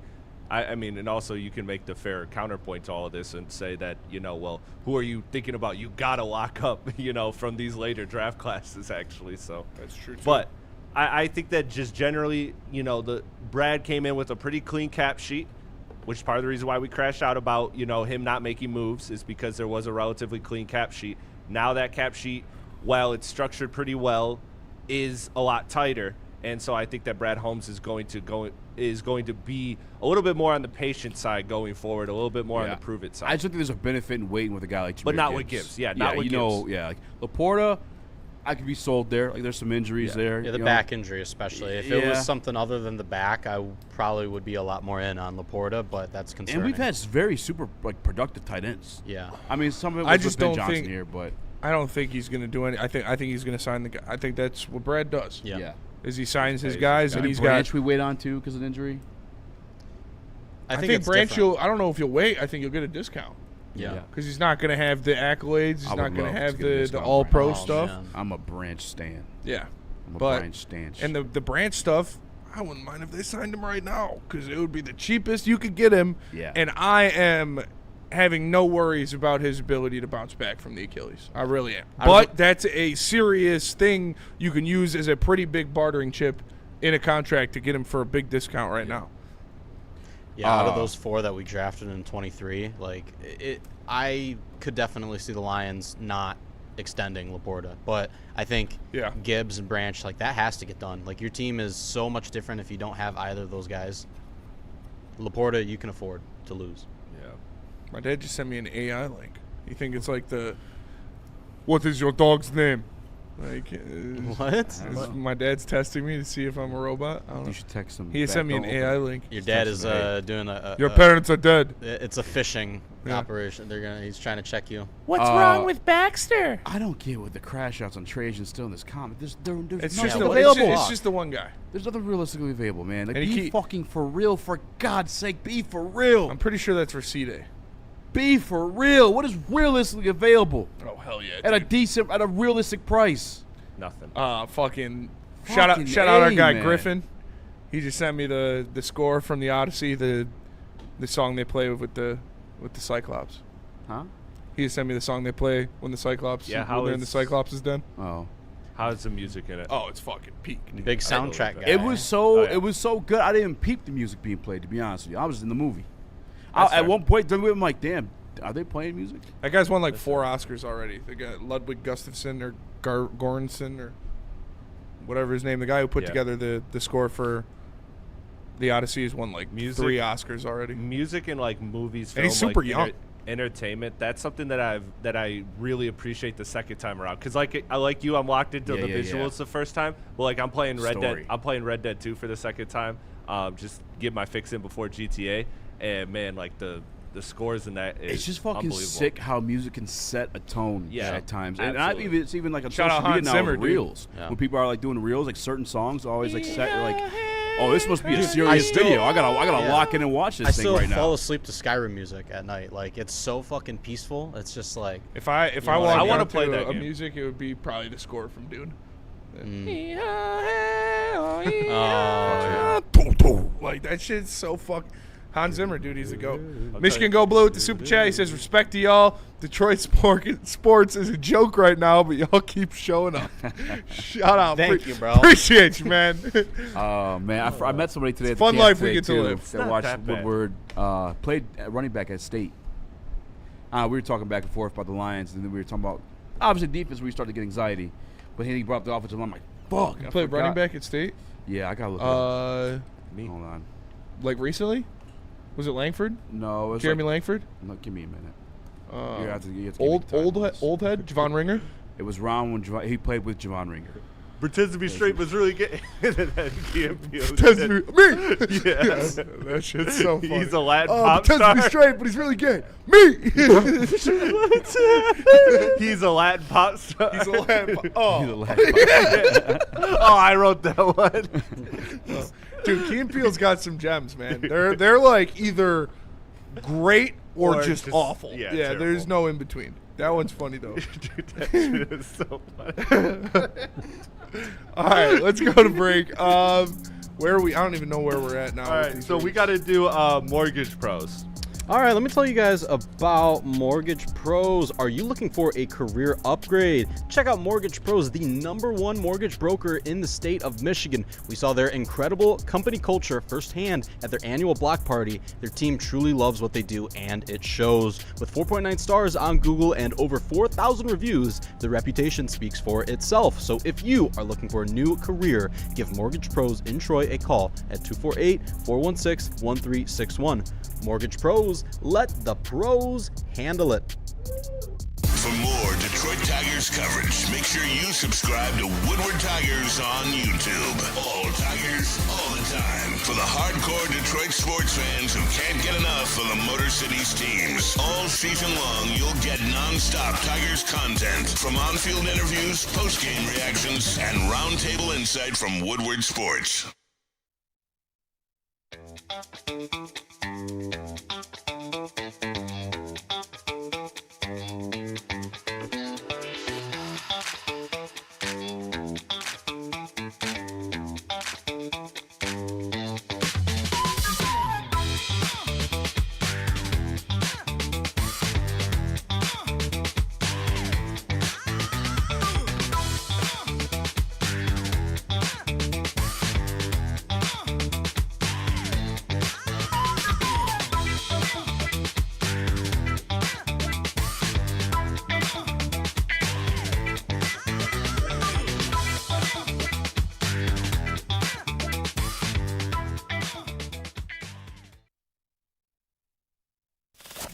We don't like to brag that we are the toughest sports network in Detroit, but we do have a guy named Darren McCarty on our side. Woodward Sports.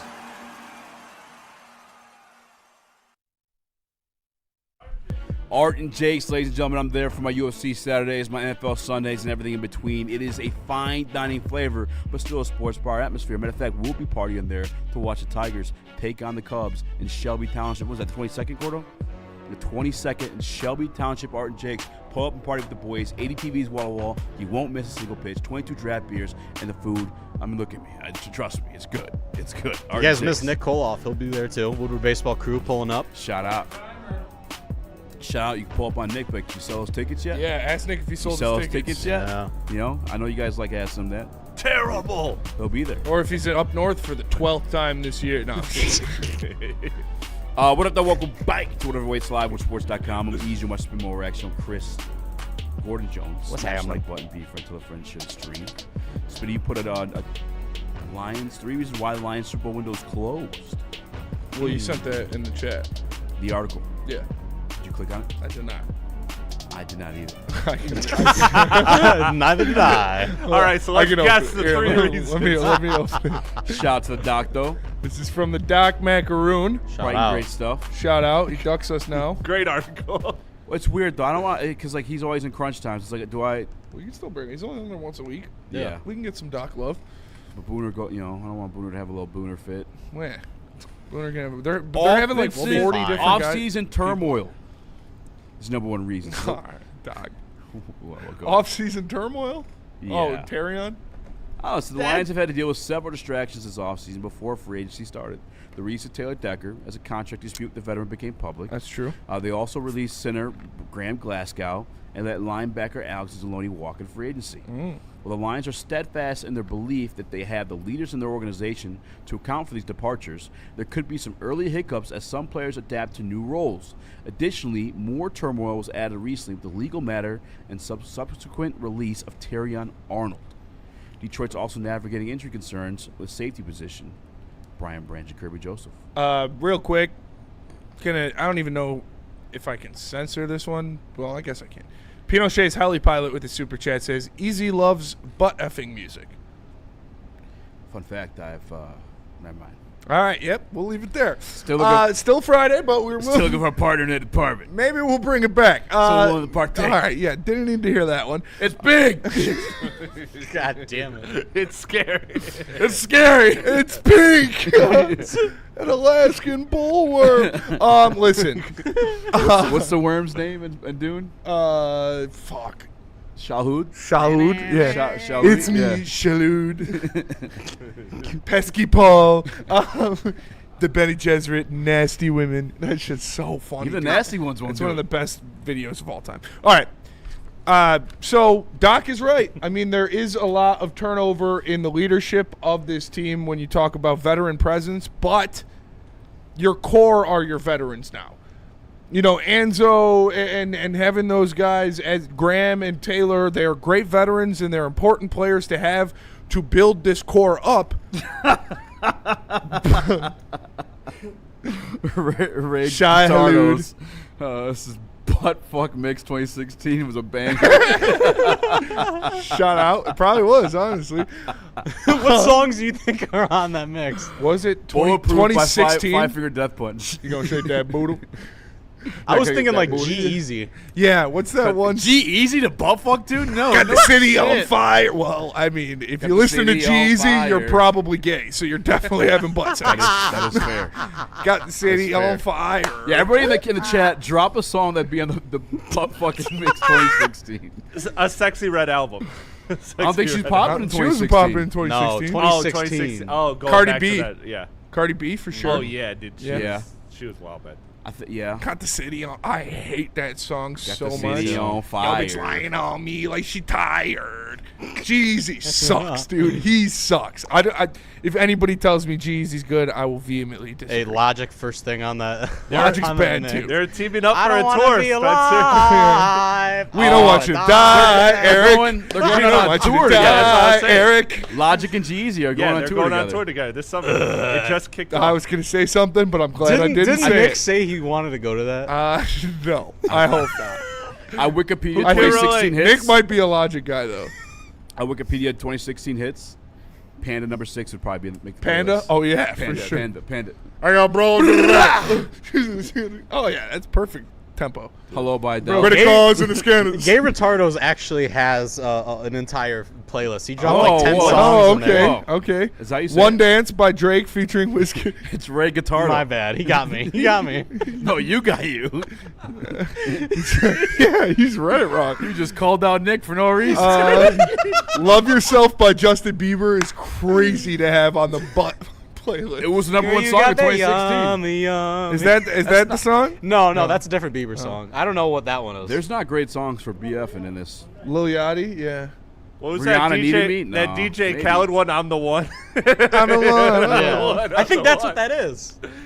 Love funny. Yourself by Justin Bieber. Cheap Thrills Cake by the Ocean. That could be. I mean, by name, By but I feel the like not ocean? rhythmically.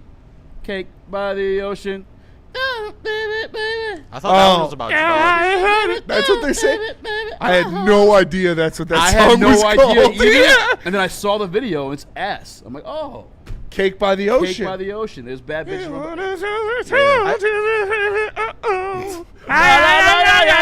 Eat one open. Cake by the Ocean. Hey, 2016 was a bad year for BFing. These songs aren't doing it. You gotta put on the playlist. You gotta put on the playlist. Chance blessings. Are you ready for your blessings? Hey, we gotta go back like that's scary. That's some R. Kelly shit. I was just about to say you gotta go back like 10 years to like your 06 for the butt up music. Jesus, dude. These are my confessions. Grippy says KJO Babe by J. Cole.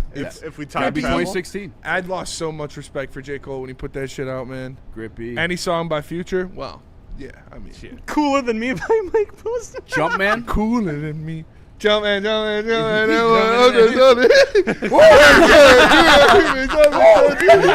I just hit that. I hit that Ginobili with my left hand. I'm like, Okay, all right. We're way off the rails here. It's Friday, though. It's allowed. It's a little hot. I grabbed that titty with my left hand. I'm like, ooh. Any song by Future, says Freddie Felt. Yeah. 100%. For sure. I remember when I first heard Panda, and my friend had to Tell me. he was like, no, dude, this isn't Future. I was like, wow. That was everybody's first reaction. Yeah. That was everybody's He first rebranded, by the way. I got bro. Oh, dude. He's like speaking English in music now. reaction. He also just got arrested. He did. What was it for? Domestic violence. That adds up. Hate to see it. Checks out. Somebody's talking like that. Any I'm sure song it's by hating. Sean Kingston? Your way to beautiful BFing a Sean Kingston? girl. What is wrong with you, Freddie? Yeah, that's it. Freddie Interesting just gets choice. down with the get down. He'll BF to anything. Freddie's playing the Mulan soundtrack, getting in there. I'll make a man of you. Freddie might be Your man. You must be swift as a coursing river. Dude, I mean, it works. Okay, sure. he brought up example. Somebody called 911. Somebody go 911. Hey, that's a good one. Whoa. I don't know if I want to hear Sean Kingston while I'm having sex. That might not be. JR! Oh, Did you guys hear about Sean Kingston too? He got like He's was in prison, some like isn't he? scam. Yeah, he was in some crazy scam. Hate to see it, man. Hate to see How it. the greats have fallen. Yeah. All right, we gotta go to break. Yeah, let's let's reset. get back on. BF playlist is dope though. Yeah, BF playlist. Maybe we'll get to the other two reasons why the Lions Super Bowl window's closed. Organic Lindo, Mystical Danger was on the big stick. Danger! Get on the floor! Shout out Mystical. I think he's back in prison too. God damn. Freddie Felt says, I'm married, Spen. I haven't BF'd since 2009. That's fair. 18 naked cowboys in the showers at Ram Ranch. All right.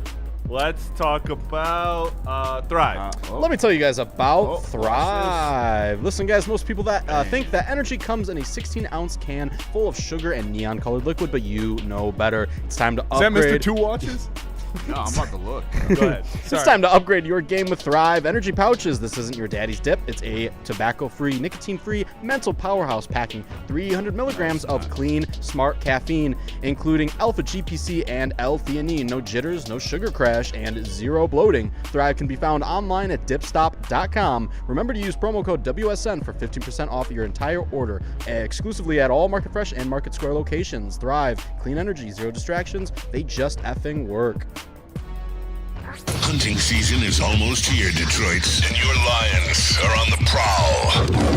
Make sure you're locked into Woodward Sports for all the Dan Campbell reactions. Jared Goff touchdowns, Amon-Ra first downs, Penny pancakes, Kirby picks, Gibbs big plays, and of course, Jack Fox's leg. Stay locked in on all your Lions coverage right here on Detroit's #1 sports network, Woodward Sports. Thrive Energy Pouches give me the energy and clarity to find and beat the shit out of every opportunity that shows its face. Live and direct, I'm back on set action. Create the wave, we cannonball splash 'em. Mic cord swinging, get your head chopped. Point blank, dead stop. 16 bars in a headlock. Thrive Energy Pouches are for the people who actually want to win, not for the crybabies out there who are happy with a participation award. There's zero sugar, so give Thrive a try.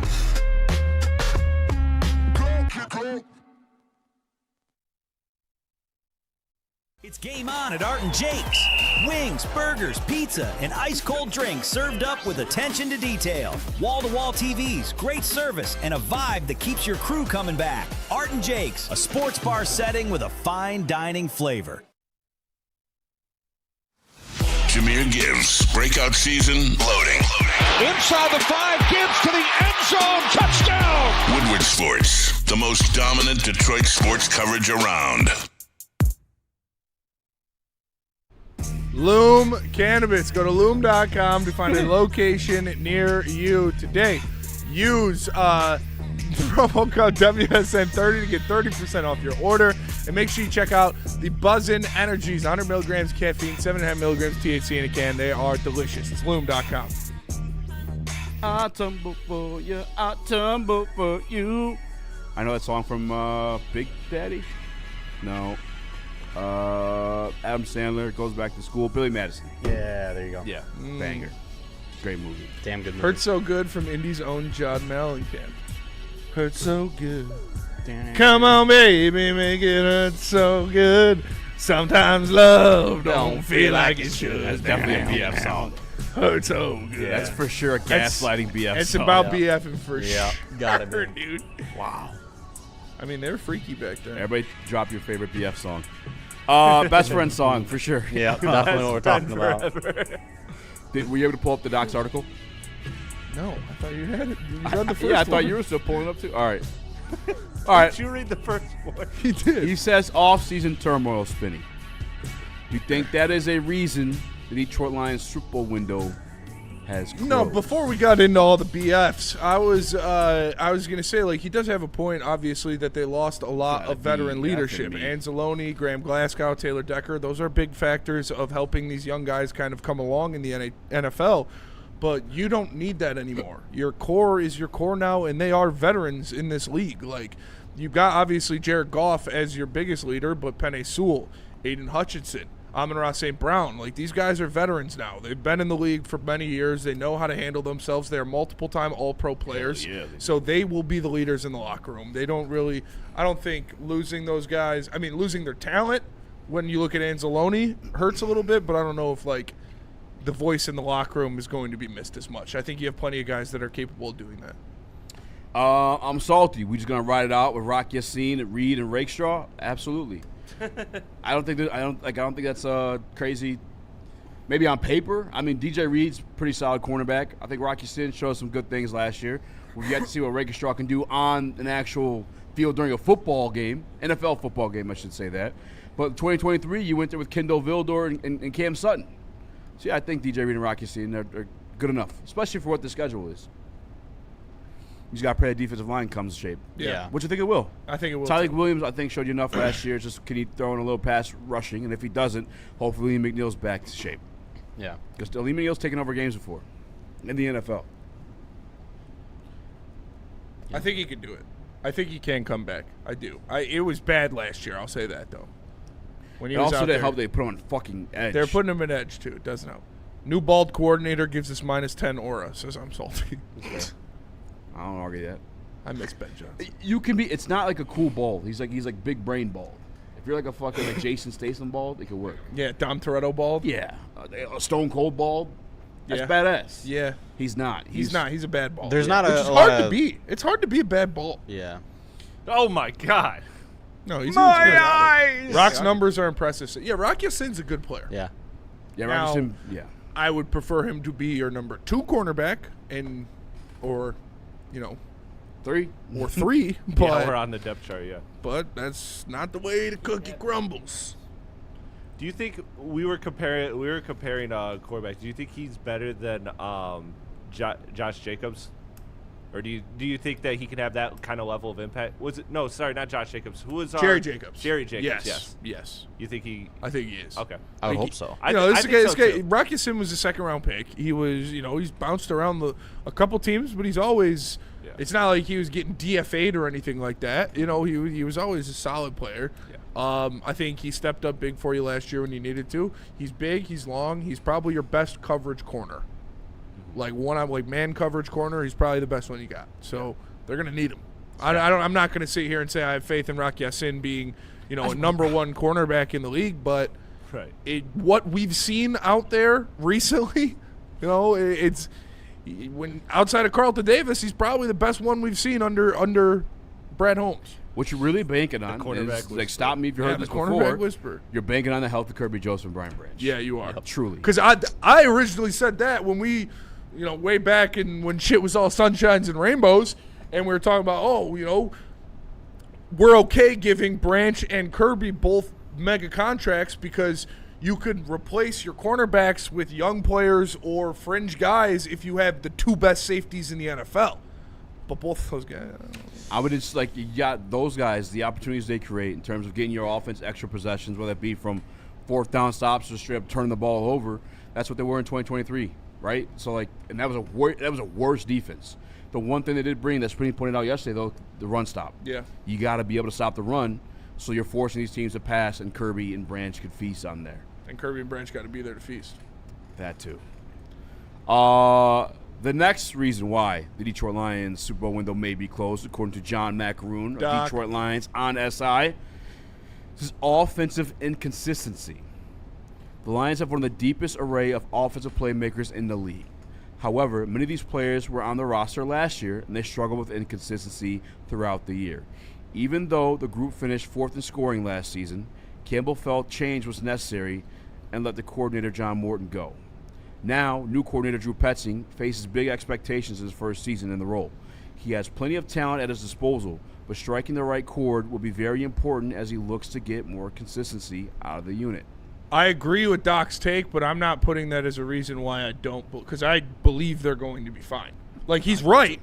You do need to push the right buttons. Yeah. I do believe he's going to do that. So I wouldn't put this in my list of why it's closed. I think I fully believe that the offense will be back to its old ways this year. The third reason, and I'll say the only valid reason, in my opinion, shout out to Doc again. Shout out Doc. He says divisional challenges. The Lions have always believed under Campbell that the best way to make a run in the postseason is to win the division and start that journey with the home playoff game. However, that will be tough to do in what is by many accounts the toughest division in football. Last year, all four NFC North teams finished with winning records. The Bears, under the leadership of former Lions coordinator Ben Johnson, took the division by storm, while the Packers found their way into the 7th seed, and the Vikings swept Detroit, even amidst subpar quarterback play. Jared Goff, fun fact, only quarterback to lose Max Brosmer. Ever. The 6 games the Lions play in the division this year will ultimately decide their fate. If they go 2-4 against divisional opponents, as they did in 2025, it could spell doom for the chances to contend. However, if they're able to make or take a bigger hold on division as they did each of the 2 prior years, they could be right on track. That is the only valid reason I'll give them is the NFC North is dangerous. And he pointed out last year, the Vikings whooped you and the Vikings sucked. And I respect Kyler Murray as a better quarterback than Max Brosmer. Yep. Kyler's not great. I respect KOC as a coach. I respect KOC as a combination of the two could be lethal for the Detroit Lions. It was the defense more than anything. And really Brian Flores too. Ain't shit changed that much. Yeah. And now you add a little bit of offense to it, though. That's the argument. It's okay, fuck, that could be a problem. Yeah. Yeah. I mean, that's a good point. I do think we're gonna win the division though. Schedule's too easy. Yeah. Too easy, and I think even if you're going 50-50 every single opportunity out there, you're gonna come out on top just because you're winning your regular season games outside of that. I think so too. Let me tell you guys about Amnesia. Shout out to Amnesia Switch. Michael Parsons being hurt helps this year too. That definitely helps. 2 different levels of liquid THCA diamonds in one device. It's the Switch from Amnesia. Make sure you go check it out. Amnesia, smoke it now. You smoking yet? You like smoking, don't you? For more Detroit Tigers coverage, make sure you subscribe to Woodward Tigers on YouTube. All Tigers, all the time. For the hardcore Detroit sports fans who can't get enough of the Motor City's teams. All season long, you'll get non-stop Tigers content from on-field interviews, post-game reactions, and roundtable insight from Woodward Sports. How do people feel about getting a Planet Fitness membership for $15 a month? How do they like working out in a clean and spacious gym that's filled with equipment for every workout? And how about free fitness training in the judgment-free zone that leaves them feeling energized all day long? Join Planet Fitness today with the free PF app online or in club and start getting that big fitness energy for $15 a month. You're building a whole combat sports enterprise in the heart of it in Detroit, and that's what I think is the coolest. I think with opportunity, right? Like you said, maybe you like to punch people in the face for real, and you know, you want to be a boxer, and you have an option there. Maybe you don't like getting punched in the face, and you want to make, you know, you like the theatricals and the storylines, and so you have an avenue here. Maybe you start at one and then want to change to the other. I don't care. I just want you in the building and know that you have some place to go to explore that. Just having the ability to, what do you want to do and how do you want to do it to the best of your ability? And, you know, it all starts with the kids. We don't like to brag that we are the toughest sports network in Detroit, but we do have a guy named Darren McCarty on our side. Woodward Sports.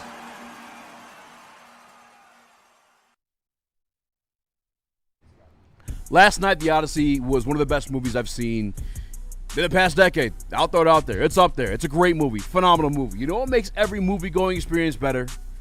Being high. You know what helps me sit in a chair for 3 hours other than a phenomenal movie? The Royal Jesters. The 1.5 grams each, quad infused, keef coated, live resin, THC diamonds, and terpenes, all packed into one. These are your, Odysseus is back, bitches. Make sure you check out The Odyssey with some Gold Crown soon.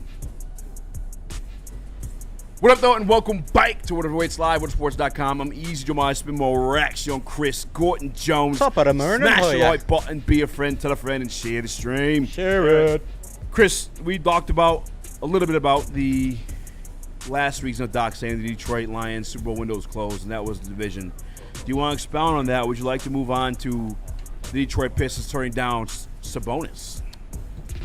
I would love to hear about the Pistons turning down Sabonis. That would just warm my heart. It warms somebody that my was fancy. very against the Sabonis trade. Okay. Not a big Sabonis guy, huh, Chris? No, he hates whites. Sounds racist. He's a culture vulture. Chris hates his clones. Hey, speaking of culture vultures, Post Malone is back making rap music, everybody. Why not culture vulture? Oh, he came out and said, I like making music. Yeah. No, he's a culture vulture. You went to a Juneteenth pool party, Chris. You're more of a culture vulture than Post Malone. And you made a black guy work for you. How's that culture vulture? I was invited by my friend. I was invited by my friend. He's invited by his friends to make music. 21 Savage.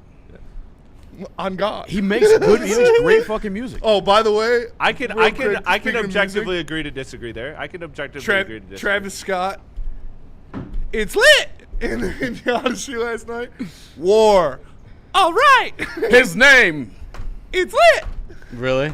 No. The famous war hero. He was basically just doing ad-libs. Yeah. He again, Travis Scott had like everything you thought would ruin that movie didn't. Good. Just complete side characters. Christopher Nolan's just fucking brilliant. Dude. He's the man. He's just a little sprinkle. Yeah, just a little sprinkle. And like Travis Scott did good at what he was supposed to be doing, but like all right. He was literally just he was dropping ad-libs. He put down a beat and was dropping ad-libs.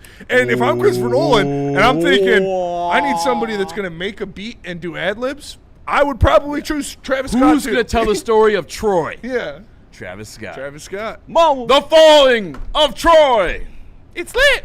You know what's funny? He had earrings and everything. He just looked like regular Travis Scott, just without the chains. Yeah. And that was the one thing. I mean, I know you can't like go too hard with it, but like Odysseus, after his 18-year journey, just has perfect pearly white teeth. I was like, yeah, I mean, maybe the Lotus is helping with that. Man. Yeah, Lotus is good for your teeth. Yeah, Lotus. He was eating a lot of fruit. Bro, I'd had love the to do some veneers. Lotus. Forget some things. Great movie.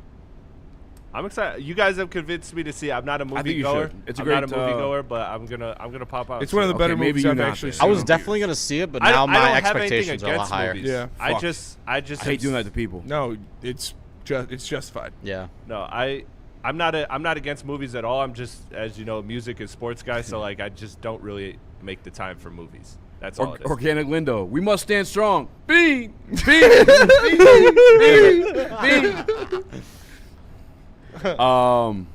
definitely see the movie. Shout out Freddie Felt. He's with me. Post Malone is the biggest culture vulture. Shout out Freddie Felt. Jack Harlow exists. What are we talking about? Jack Harlow's not a worse culture vulture. I mean, he's wearing Kangos. Jack Harlow. That shit was Like so I would ridiculous. honestly say what Post Malone's doing is less culture vulture than a white man wearing a Kango. Yeah. Because at least Post went back to Post country. did have the cornrows, though. I will say that. Yeah. Vikings. He did cornrow it out with the grill. Vikings never wore Kangos. And then he ran from it. White Iverson. Jack Harlow, now look, I think he's doing the wrong thing. He's a I think bum. he's doing the wrong thing. He's trying to like lean into it. He's always been sarcastic and whatever, so like he's trying to just play into I'm it. vanilla, I don't baby. think it's working though. I'm vanilla, baby. Is my Chocolate but I vanilla. actually I don't think think that he's been there album consistently musically enough either. I think that album is actually pretty good though. I do. Jack Harlow's solo album? They do not love Bro in There's Detroit no like way. Skilla Baby. They don't. They do not. That's You not saw his that fault, fucking man. They igloo did- they gave the him? They Ford do not did love so dirty. They gave him the fucking Kmart blow up thing. That shit was so Called it a ass, day. bro. I felt, Oh, man, I honestly man. felt kind of bad. What was? Oh, His Thanksgiving. Thanksgiving Yeah, performance. or I felt Thanksgiving. bad. Yeah, that was. Because listen, I appreciate the Detroit shout out. You know what I'm saying? Yeah. In the song. I do, yeah. You know what I'm saying? Like, and I appreciate him doing a halftime show in Detroit. Like he was a For big sure. name at the time. He had the #1 song in the world. I'm vanilla, baby. No, I thought the album was actually not bad. The set was awful though. Like the set he was in, and I Yeah. guess nobody could hear him. They got it in the final closing days of Spirit Halloween. They're like, oh, it's Yeah, good. yeah. They bought that bitch from Sam's Club. He got done dirty. The other thing I'll say, Post Malone had the fucking. No, you can leave that open, Damon. Yeah. He was literally Thank you. called out by the one guy that would grill you and kill you in a scenario like that for being a culture vulture. Charlamagne survived, and it was honest with all his answers too. By the way, I'm here to make music. I respect Post Malone. I just don't like his comments to hip hop. French Montana said, or not French Montana. Pitbull says the same thing. What? Like Pitbull's not trying to make music for the quality of the music. He's trying to make money. Yeah.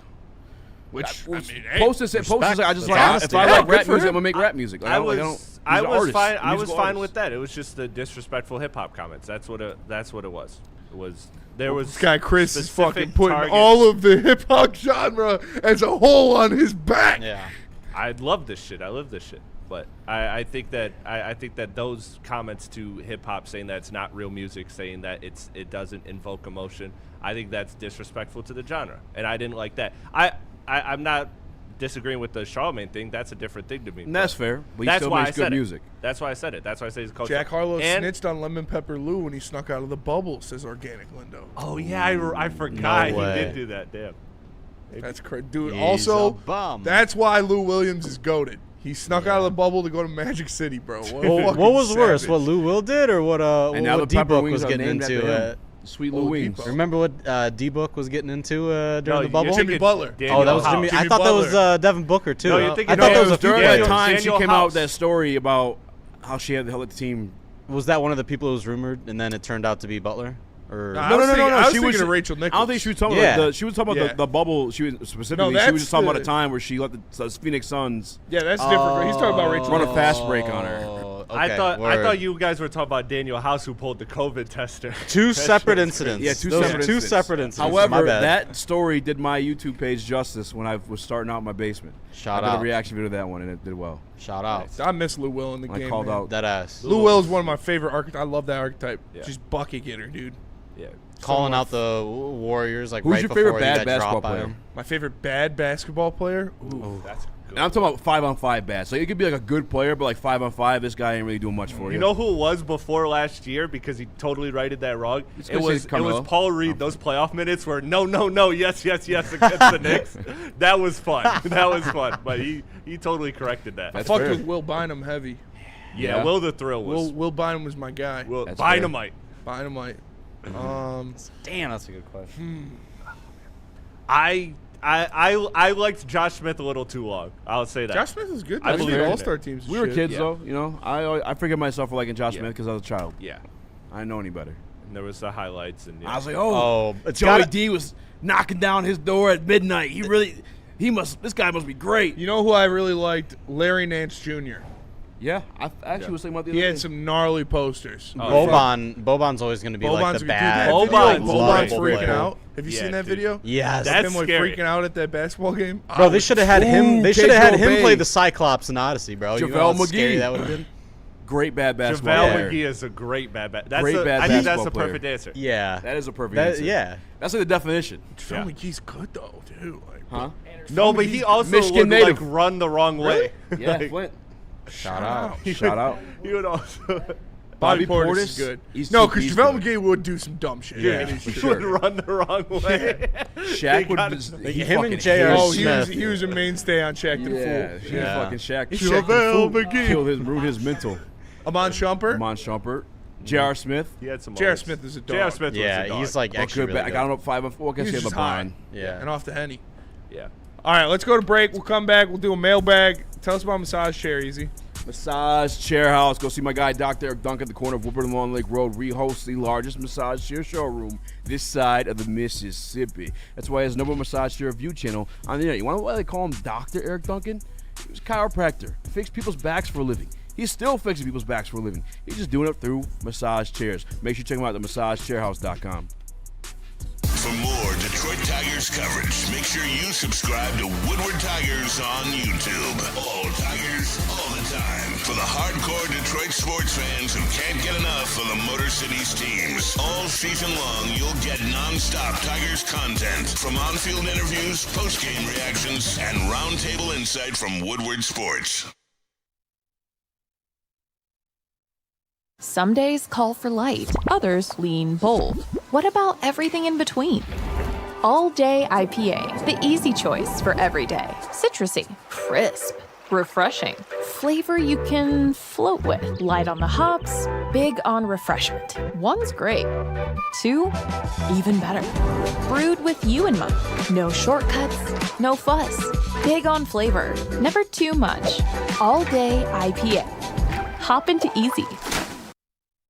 Hunting season is almost here, Detroit, and your Lions are on the prowl. Make sure you're locked into Woodward Sports for all the Dan Campbell reactions. Jared Goff touchdowns, Amon-Ra first downs, Penny pancakes, Kirby picks, Gibbs big plays, and of course, Jack Fox's leg. Stay locked in on all your Lions coverage right here on Detroit's #1 sports network, Woodward Sports.